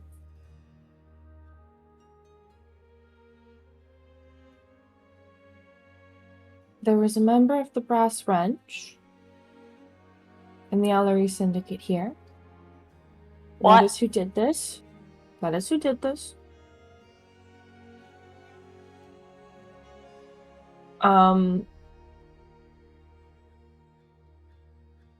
So does that mean does that mean the Syndicate and the Brass Wrench are working together? Sounds like it to me. It certainly confirms our suspicions. And this conservatory looked at meteors and space. Wild space. Any possibility that they didn't want these scientists to poke around the meteor site that we are attempting to go to? You said they were looking at wild space? Yes. Aurora's just gonna turn her attention back to that. Also, she likes it. She's just trying to see what she can see. It's nothing specific. You gather that with the tools that the scientists had, it takes a while to practice the technique of understanding how to use a telescope. But it's pretty. You're not sure what you're looking at. But there's a lot to take in. And there's a lot of different angles and camera lenses you can use to look at it. It wasn't directed at anything specific. It was directed at space. And she doesn't see anything that reminds her of what she saw? No. No, you don't. Okay. If Rhett looks at Aurora, he'll see that there's a little bit of disappointment in her expression, but she'll probably try to cover it up as, like, a wince of pain, and she'll step away from the telescope. He'll frown a bit while he's looking through papers and stuff, but so we gathered where the meteors are, is that right? I don't think we gathered where they were, just that they were looking into them. They're looking into them. There's no notes about where they could be, though. Not ones that you can piece together. You're just getting vague concepts from the absolute shredded mess that is this place. Giving the description of the member of the Ellery Syndicate and the Brass Wrench out loud, would either Mirabelle or Nev recognize them? Because I also got a name for the one for the Brass Wrench. What was the name? Shelby said it and I didn't write it down. There's A something? Seems like an important name you might want to keep track of, Allie. Keen mind. Shut up! Fuck off with your keen mind! Okay. I have keen mind! Ayla. The name was Ayla. Ayla. Does that ring a bell for Nev at all? Make a history check with disadvantage because you do everything you can to stay away from those people. I know. I'm like, let's see. Do I have to roll anything? You said a history with disadvantage? Yeah, history with disadvantage. We're just saying. I will say that, Cecilia, if you'd like to, sketch them out, I'll get you their Hero Forge minis in a minute. I just need them to load. Okay. You're gonna hate me. Mm-hmm. So, the first one I rolled was a nat 20, and it was +5, so it was 25. But then but my lower roll was a 16 +5, so 21. 21 is not enough to know everything about this individual, but enough to know that No. Ayla is an apprentice on a similar level to Sketch. You've heard Sketch say her name in passing before. Do I have to roll anything for Mirabelle? Because I'm pretty sure this specific Allery Syndicate individual is one she knows all too well. Yes, that is not a problem for you. Based on the description and what she has said about, short dark hair, scars on the face, carrying a sickle, it's very clear who this is to you. I know that particular member of the Allery Syndicate all too well. Remember how I said everything I know about being an assassin came from a man named Sickle? Yes. That's the maths, I could see where this is going. Yeah, that would be him. The one Severine sent specifically to train me to be her little lapdog. If he's involved directly, that's already unsettling enough. Would you think that he's involved under her command, then? Or you think he's working alone?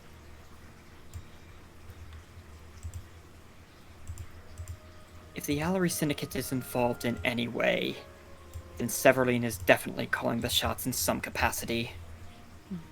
Sickle is arguably her most loyal lapdog.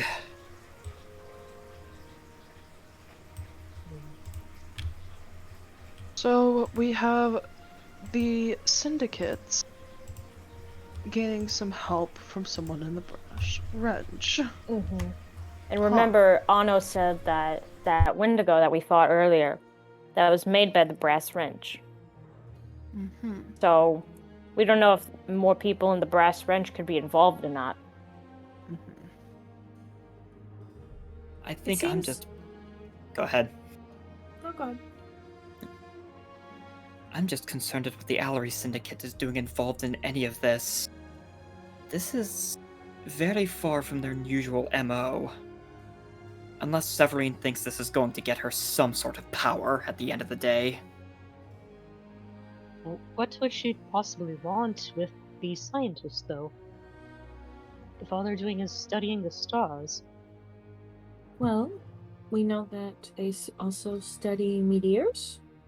And aren't we going to a meteor site to see how the Allery Syndicate and Brass Wrench are involved in this? The fact that they wanted to kill them because they were looking... Did you explain, actually? No, wait. I'm pausing. Did you, kind of go through what we saw after the girl left? Or did you only just mention... I mentioned that the people who did this. Okay. Which, I mean, that's not hard to imply that they meant to kill them. Yeah. The fact that they killed them means that they had no use of them. Use of their knowledge. So they already have available sources. They didn't want them to keep researching. They No, want it them to seems prevent they them. they wanted to keep it quiet. Mm-hmm. So they already have resources to gain enough knowledge then. If they don't need something like this. Because they could have manipulated them. They could have tried to blackmail them into giving them the information, but they just didn't want them to look into it then. So they already know more then.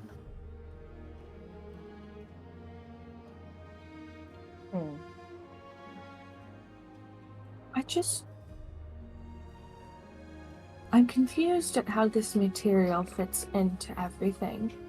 This material is everyone feeling alright? Never, What you're do you feeling alright. I mean, looks at himself. Okay, Can I- Aurora looks down at the fact that she basically almost died. I mean, I took a beating. Can I try and It's- cast some Mage Hand? Make a con saving throw. Oh. Wait a minute, huh? Shit, I dropped my dice! It's dark! Okay, now I'm intrigued. I try to cast. Con saving throw 15 plus 2, that's 17. Yeah, you cast Mage Hand. Was there any thing I noticed as I casted it? No, The you fact that I cast had to it make a con save? and feels perfectly fine. Can I cast mending? Maybe just on one of like the chairs or something that got beat up, Oh, cast it on some paper. or on some paper. When yeah, you cast Mending on paper, it does not return the writing to its original description. That's that's okay. It just that's meant fine. it. I'm literally just testing to see if my magic isn't fucked. Okay, make a con save.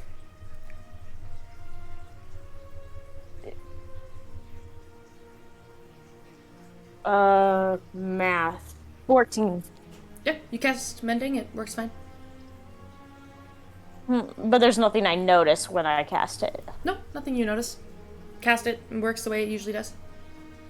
I Aurora seem to looks be at fine. Cecilia. What about you? Do you feel alright? I mean, the thing didn't touch me, but I was able to cast magic at the end with no trouble. And Rhett, stop the Mage Hand. And then redo the Mage Hand. It works fine. Okay.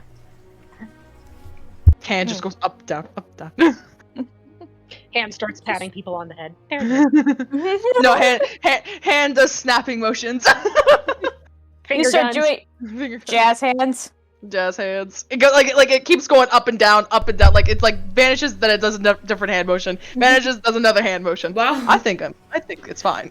While that's happening, Viz, you're able to get the guard. You see a couple of them standing by a post. What do you do?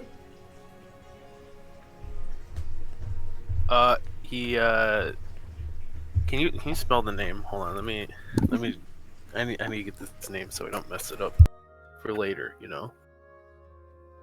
That's it. Okay, thank you. Hey, help. They look over at you. They see you with a little baby. They immediately jog over. One of them is a half-elven woman, long dark hair, kind of just like leans in and goes, "What seems to be the problem?"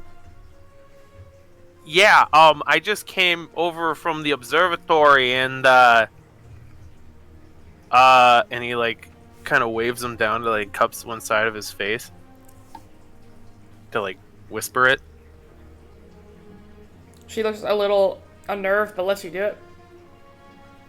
It's like me and my body went there to like look up something, and it's like a massacre, and they let like there's like a monster. We killed the monster, but there's like a lot of dead bodies in there. She kind of like leans back, looks at you, looks at the little girl who's still got the shirt that says Daddy's Little Star. And turns over and looks at the other guard and goes, leans in and just whispers something. The guard's eyes go wide. And he's like a much taller half-orc. He goes, I will go get help. And turns and just moves very fast off in another direction. The half-elven woman leans down and goes, do you have somewhere else you can go? Little girl, anywhere else, any family you can stay with? Just while we figure out what's going on at the observatory. And she goes, my aunt lives, in North Bend. I could go stay with her. And she's like, can I send them here to pick you up? She goes, yeah. She's like, okay, do you know her aunt's address? No, it's a blue house. There's some flowers. And you get the sense that this is gonna take a minute. Baby girl. One day, that girl's gonna become the big bad. Viz will stand there, and he'll just try to comfort her if something goes wrong, but he'll, stay by her so she's not like alone with another stranger.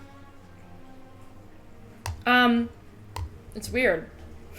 You don't know if it's a strange coincidence or not, but you actually know what house she's describing.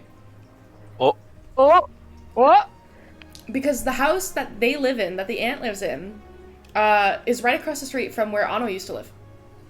Oh. Oh. Oh. Viz rubs his temples. He's like, oh, fuck. And Viz, I guess, gives the address. He's like, oh, that's address. Yeah.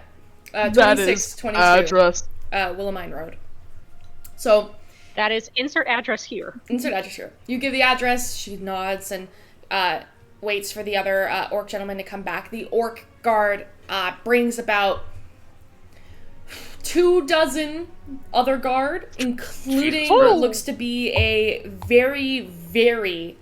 because, you're covered in stuff, and the little girl is covered in stuff from the event, so they can tell it's serious.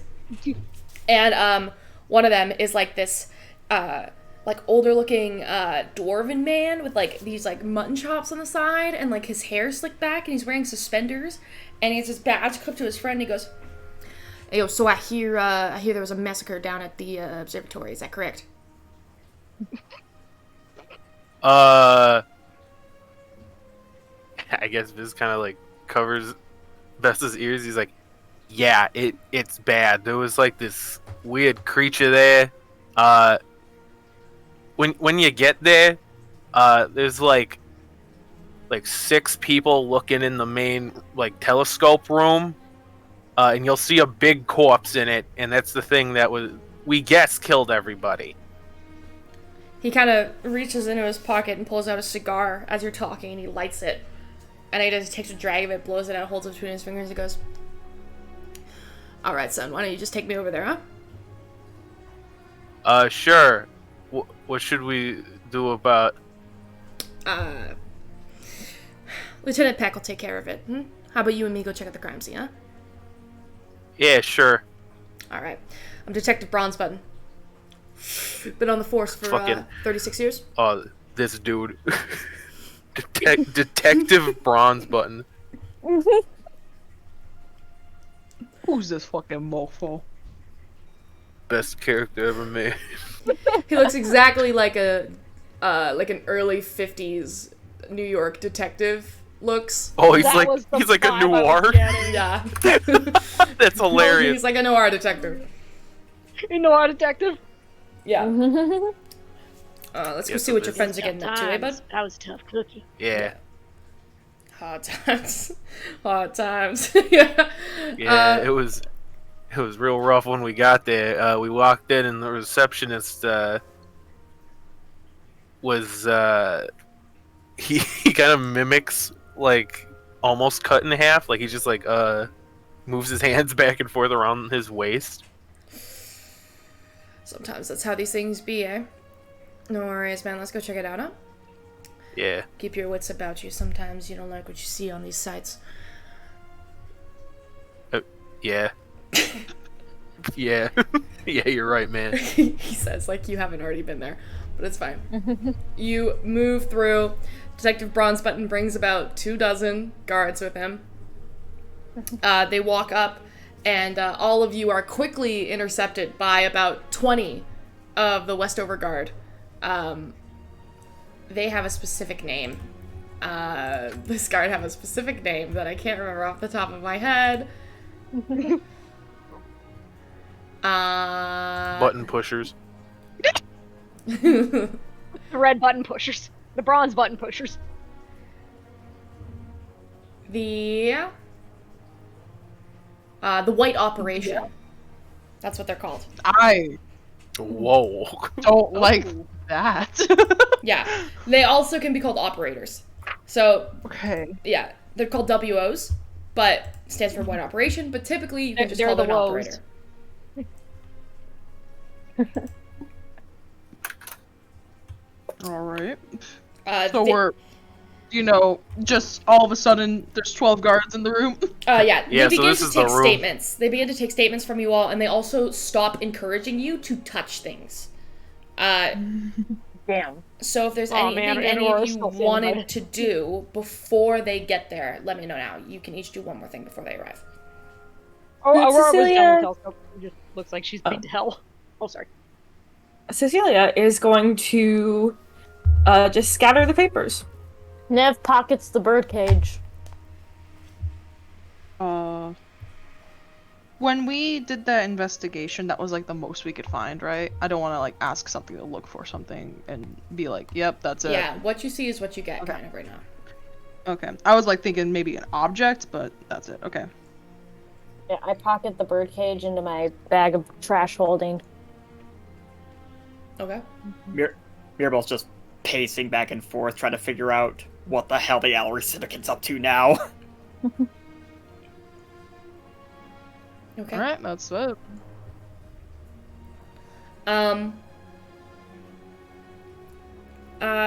Viz, you feel a buzzing in your pocket.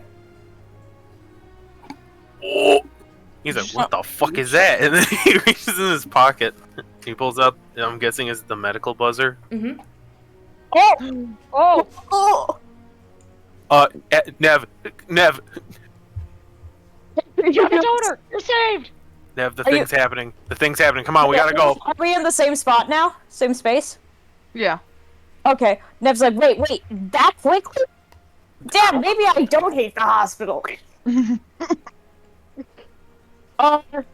You guys, we'll be right back. Nev and Viz just rush out Alright. the door. Be safe! Or probably just winces again from the... That's like what's helping her up, keeping her afloat. Big giant woman. 10 strength twonk. Her fuzzy ear. Like there's probably blood on her fluffy ears. Oh no. Anyway. Do they go, like, fine? Are you Chucks? you guys go to the hospital?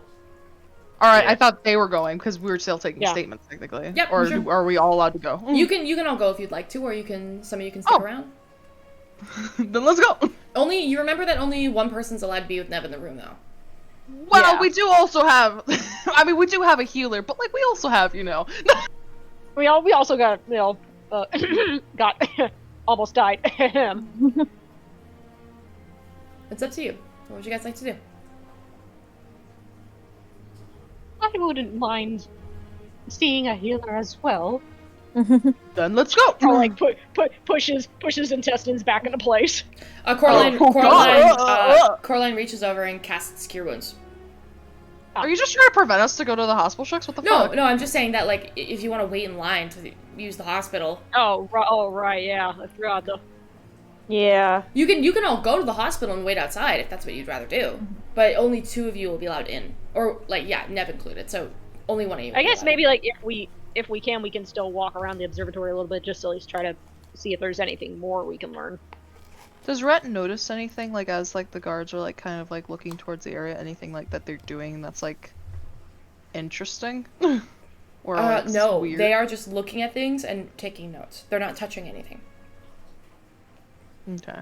Aurora just kind of looks around the place, a little disappointed, but that she shrugs because that's about it. We'll figure it out, Aurora. Don't worry. Unless can Cecilia find like the person in charge? The New York detective. You look over and see a Is it dwarf the- with mutton chops and suspenders who looks to be just smoking a cigar and looking around the room.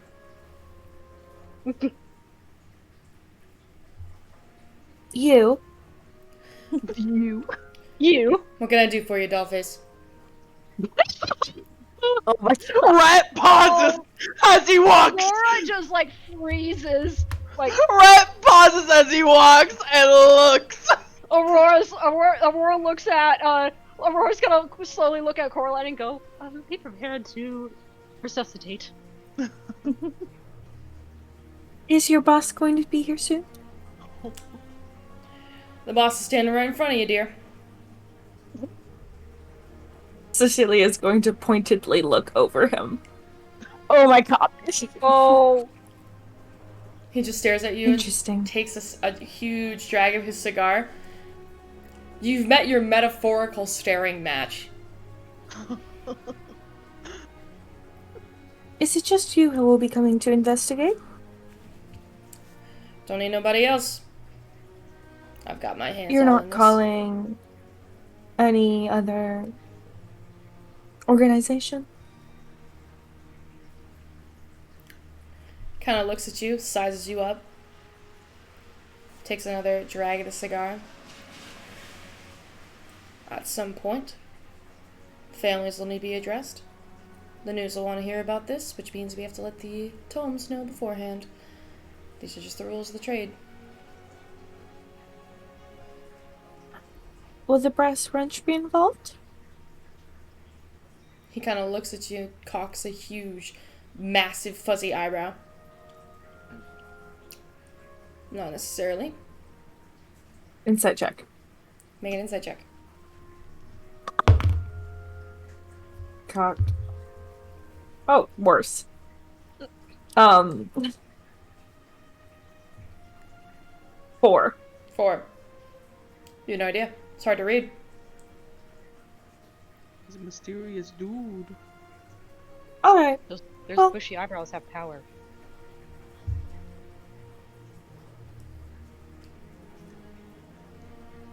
If you find any more information, Cecilia is going to take out a pen and paper and scribble out Cecilia's name, but Viz's contact information Okay. to contact the papers. He takes another And drag. hands over. You reported then, Dollface? Look at the name. Yes. Which publication? I know the one Viz works at, but Allison doesn't. Golden Herald. Golden Herald. Golden Go Herald. there. Keen mind. mind. Keen mind. Jesus Christ. The Golden Herald. He kind of looks at you, and his eyes kind of wide, and he goes, "Alright then. Then I won't be needing that contact information because I'm assuming I'm going to be speaking with one of your associates tomorrow." And it's gonna be Viz. That's why I gave Viz's contact information. That's gonna be so funny. He's like, "Oh, can I get your contact information?" Wait. That's really funny. He pockets the card. I love that he has an insider this entire time. At the moment, anything else you have to say, we will have to come back to you. The investigation is still ongoing. Alright. And then Cecilia's gonna leave. Alright. Aurora's still leaning against Red.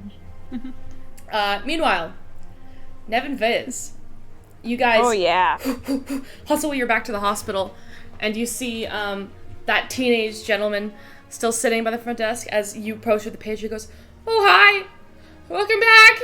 I'm so happy that you're accepted." What? Yeah, what do we do now? He takes the pager and he goes,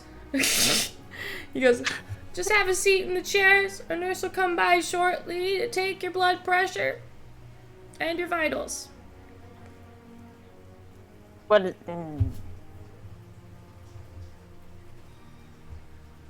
That doesn't mean they're gonna stick needles in me, does it? I think one of those means that. Absolutely not. You know, Nev. you know, being cursed isn't so bad. Plus, there's Nev. You have to do this, alright? I mean, I don't have to, you know? I mean, just because someone says something's good for me, doesn't should be good, you know? I've never thought about instinct. Well, how about we take a seat, Nev? Fine. Nev goes and reluctantly takes a seat. Okay. Viz sits next to her. Nev's like tapping her foot anxiously. Is there a wait, like, or does someone show up, like, right away? It takes about 2 minutes. Okay, that's not long at all. Yeah. After a couple minutes, there is a woman who steps out, a different nurse than the one that you dealt with yesterday. This one is tired. You can see the lines under her eyes. Which is also gnomish. She has this like curly, like dark red, almost brown hair, and it's pulled up into a like a ponytail high in the back that kind of curls around the sides, and she's wearing these light gray scrubs. And you notice that they're different from the rest of the scrubs in the emergency room. And she has a clipboard in her hands, and she kind of looks out and she goes, Navanya Voidwalker? That's me. Oh, hello. Come on inside. Let's get a look at your vitals. Nev follows her, but is kind of shuffling, but just making sure that Viz is still following her.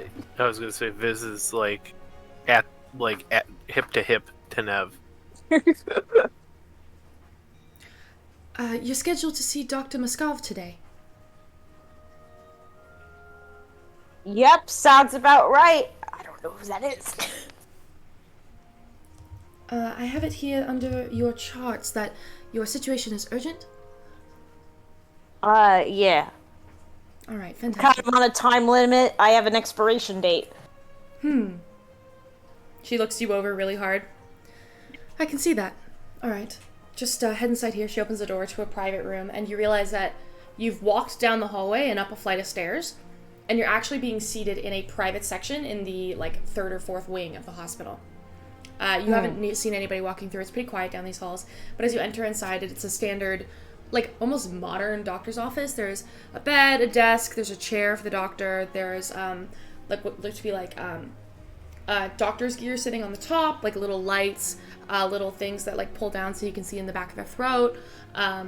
There is a kit there for, this, thing that's hanging on the wall that has, a wrap section around and, this little, rubber circle that's connected to it. There is also a small cart with saline wipes that look to be handmade or some kind of antiseptic that is there as well. No needles, right? There's no needles at all in this room that I can see. You don't see a needle. Okay. Like I did before, I sit in the doctor's chair. I don't sit on the bed. The nurse doesn't seem to have a problem with that. She lets you step inside. She goes, all right then. I'm just going to get started with the general examination, just to see what we're working with and make sure that all of your vitals are clear and all your vitals look good. My name is Dr. Juna, by the way. It's a pleasure to meet you. Or Nurse Juna, by the way. It's a pleasure to meet you. Cool. When you say check vitals, what do you mean by that exactly? We're going to be checking your blood pressure, your breathing, most respiration levels, your heart, inside your ears and inside your mouth, and then there is a simple blood test. Don't we do all the other stuff and then just, maybe skip the blood test thing? I mean, I'm not gonna have much blood left in a few days anyways. I don't think I have much left anyway right now, It's not really much of a big deal. Make a persuasion check with disadvantage.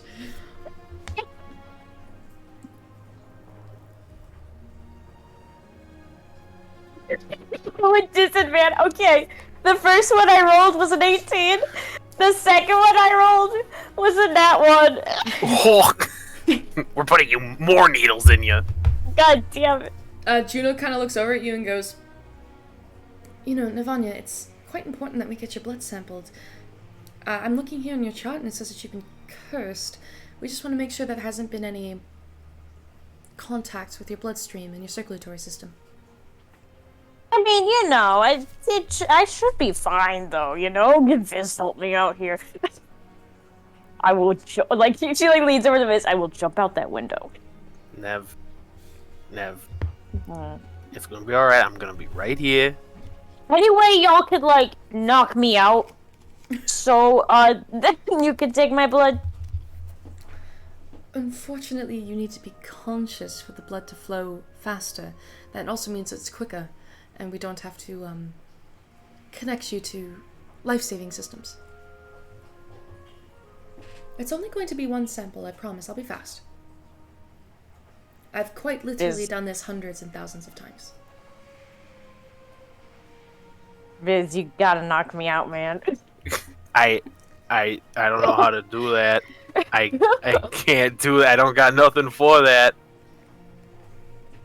I'll be right here. You can look at me while it happens. Would it be easier to Next start is- with the blood sample or end with the blood sample?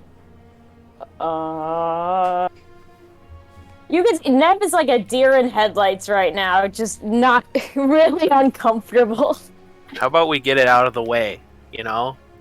And he looks at the nurse. It's like she'll be in a bad mood either way. How about we get out of the way now, and then you can go through the easiest stuff.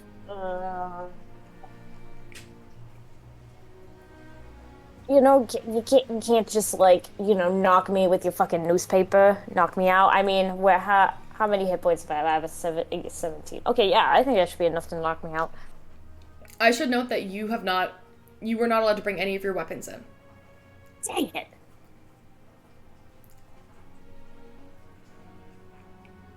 Which you knew about beforehand. You weren't allowed to bring weapons in the first time, so you would What have left does a them with somebody. newspaper count as a weapon? No, newspaper's fine. Hey, Viz, okay, I have an idea. Hit me with vicious mockery while it happens so that I'm distracted. Doesn't that do damage? Yes, it does. She doesn't care. She gets distracted enough.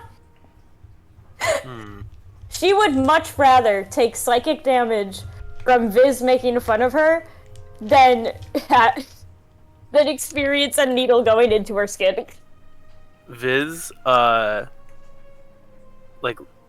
progressively as Nev keeps talking, gets more and more upset. Oh no. And he looks at the nurse and is like, "Can we have a minute?" Sure, no worries. And she steps out of the room and shuts the door. Nev, So what's going on? you need to get the blood drawn, alright? We can't go around it anymore. You gotta do it. Look, Viz, I haven't seen a doctor in, well, you know, since the whole thing, you know? Yeah, I understand that, Nev. And look, I've been fine ever since, you know? I'm pretty durable, you know that. I don't think they would, plus, not to mention, I don't think it's really necessary to do a blood test. Nev, you're gonna die. No, I ain't. Yes, I've you gotten are, this far. Nev. I've gotten this far. It's not like the other times, Nev. It's not like the other times. You were very lucky the other times, but now it's set in stone, Nev. Yeah, you got made this deal with, not even a deal. You got this curse from a demon or whatever, and this is the only way to fix it. And if you don't fix it, what's gonna happen? Well, I guess I'll die.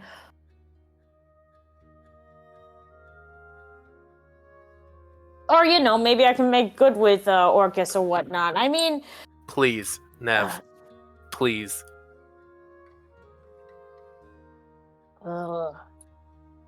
I have seen you come too close too many times, Nev.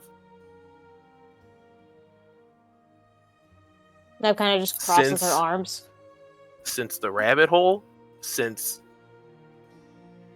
we went on this whole thing, Nev. Too many times I've seen you, and like Viz like begins to like his knee starts to like bounce like rapidly, and he crosses his arms. He's like, do you just not care?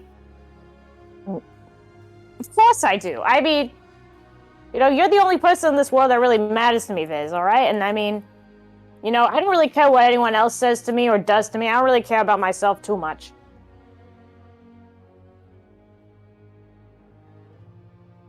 Viz like moves one of his hands and like just rubs his head really hard, and he's like, Nev,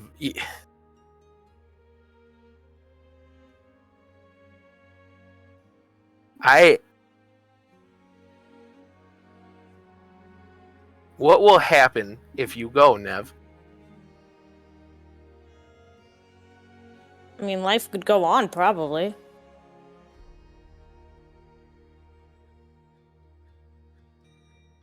Isn't that kind of what happens when people die? What about the people that care about you, you know?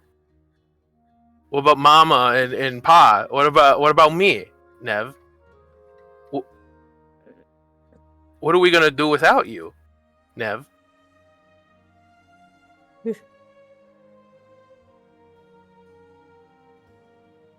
I mean, I think you guys would probably have it a lot easier without me. No, Nev. No, we won't. How would we have it easier without you, Nev? Well, you know, I fuck things up a lot, okay? You know that. You know that better than anyone.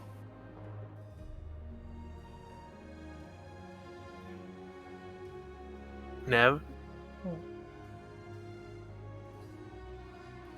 I can't lose you.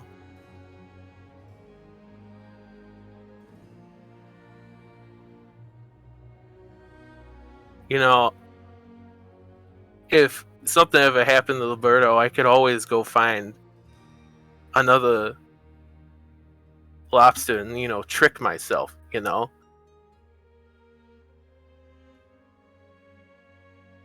But if you go, I don't have that. There's only one you, And in reality, you're all that I have, Nev. The only family that I got.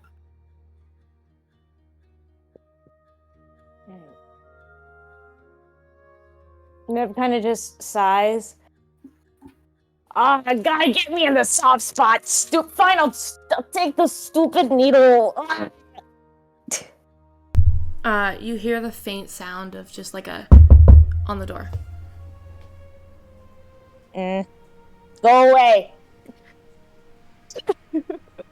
Nothing happens. I think they're ready, Nev. Alright. I'm sorry, Viz. I need you to care about yourself more, Nev.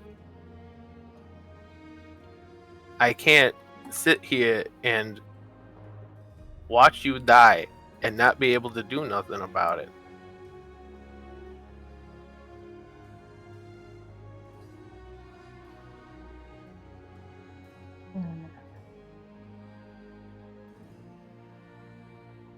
I mean, I get it. I'd do the same for you.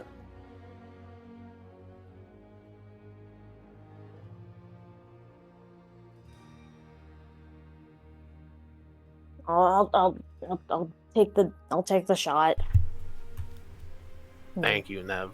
And he leans over and hugs her. Viz, Nev returns the hug. And and Nev feels very gently a little bit, there's something wet on the side of her head. His Viz's body's kind of shaking a little bit. Oh.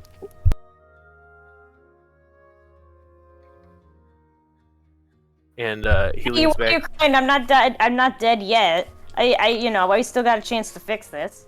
Viz leans back and he's like, I know, I know. He wipes the tears from his eyes. You think you could still cast Vicious Mockery on me though when they put it in? I'll see if I can. If they let me, I will. Sweet. All right, you could come in. The door opens, and Juna is accompanied by another individual. This is what looks to be some kind of elven descent woman. She's about 5'11". She has this long silvery white hair. It's almost like a platinum blonde, but it's not quite there. It leans more white than it does platinum blonde. Very gaunt face, almost like straight back, but has this very formal attire that is on her. There's like this yellow tie that kind of sits a little loosely on her neck with like a white shirt, and this like gray like vest that wraps around her body tightly with like this chain that comes down around it.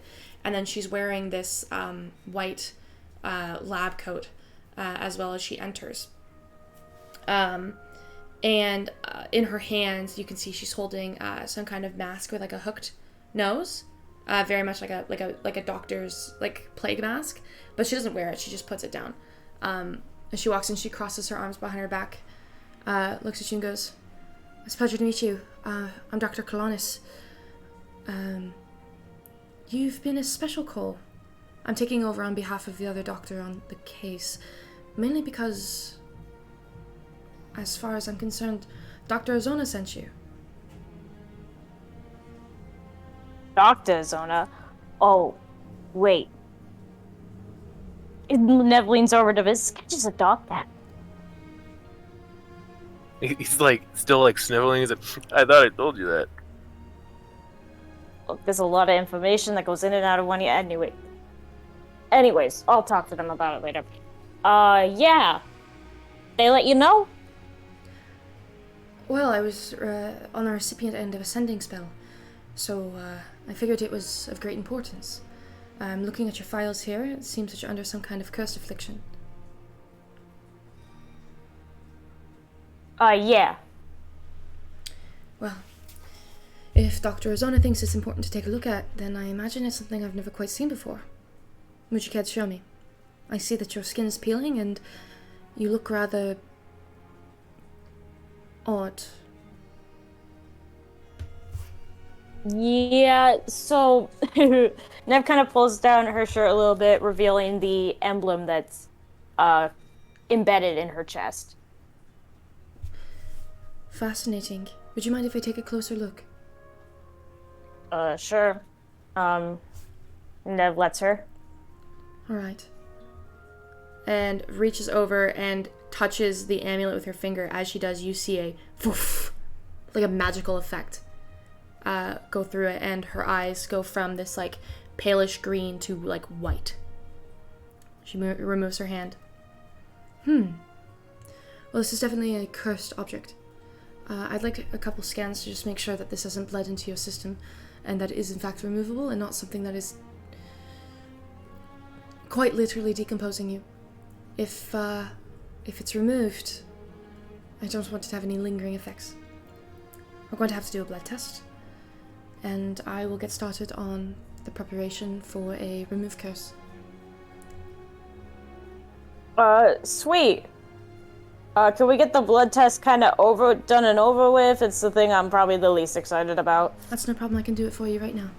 And leads into her coat pocket and pulls out a needle. It's not a very big one, but it is a needle. Nev immediately looks at the wall. Hey, is there any way I could distract her while this happens? She's not good with needles, like, you know. At all. How about I do a better job of that? Tell me how you know Dr. Ozona. And she gets just rolling up her sleeve. That's a pretty funny story, actually. And then Nev starts going into how they met at an artificer convention and ended up hooking up in a broom closet. You tell your story, and she kind of looks at you and is like, there's like this almost like sense of amusement that crosses over her face as you tell the story. And when you finish telling the story and you tilt your head, you realize that in her hands she has a small vial of red blood. And she just gently puts it on the counter. You didn't feel a thing. Puts it on the counter, hands it, and then like writes something on it, wraps around it, and hands it to the nurse. And Juna takes it out into the other room. She begins to close it, and then you see her slowly beginning the process of casting some kind of spell. Gathering these small components. There's bandages, some like what looks to be like some kind of like handmade medicine. There's like these little gold flecks in it. You're not sure what it is, but she turns you around and pulls out the thing that's hanging around her neck with the scope and begins to just press it into your back. You know, Dr. Zona and I went to school together. We were in the same graduating class. Oh, that's funny. Mm-hmm. Dr. Zeno was always quite interested in becoming a doctor. Why Very- didn't they become a doctor? Well, they did become a doctor. They graduated top of their class, and as they were doing so, they decided to take their learned skills a step further. They studied in the field for quite a bit. Soldiers, battling, bit of a field medic, if you will. No inherent religion associated with it, but when they returned, Dr. Ozon had changed. Had chosen to pursue a new path. Quite tragic. Takes a long time to become a doctor at particularly studying the School of Medicine when you're not a religious person. But Do you teach their own. do you know why did she change fields? I have no idea. You never asked? They never felt inclined to tell me. Nev kind of gives Viz that look like, well, I know what I'm pestering Sketch about when we see her next. So when Viz did a background check on Sketch when Nev first told him about them, did he find out why they stopped being a doctor? Make a history check. Oh.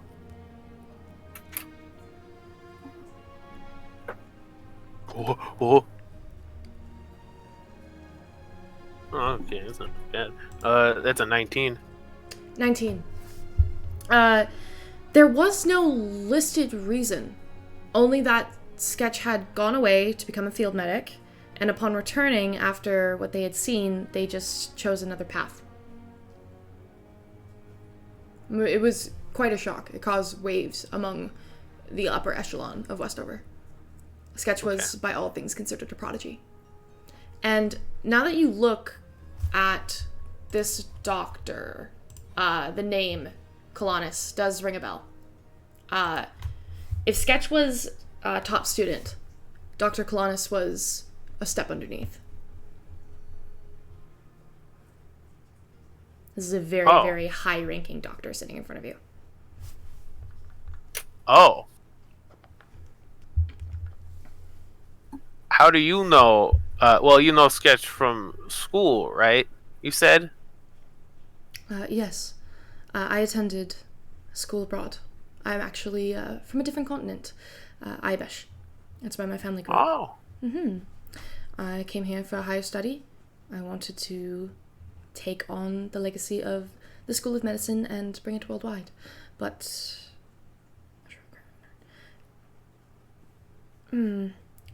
Sketch was always a step above me.